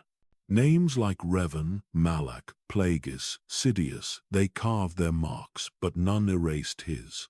Marka Ragnos remained, because his name was carved in stone. In the Valley of the Dark Lords, his tomb still stood, untouched by time, unspeaking, watching. Pilgrims came, some seeking wisdom, some hoping to hear his voice, most left with nothing. The Force does not answer to the weak, and Ragnos, even in spirit, had no need for conversation. But the tomb changed them. Standing before it, many felt the weight of the past, of what the Sith once were, of what power used to mean. There were no bright sabers, no roaring engines, no council debates. Only stone, dust, and the cold. A cold that did not come from air. It came from memory. The Jedi refused to destroy the tomb. They could have, during the Great Purges, when they wiped away Sith temples, archives, entire bloodlines. But something held them back. Even the most devout Jedi Masters reported unease, as if touching the tomb would mean something greater than war, as if it would wake something better left sleeping. So they left it, a scar on the planet,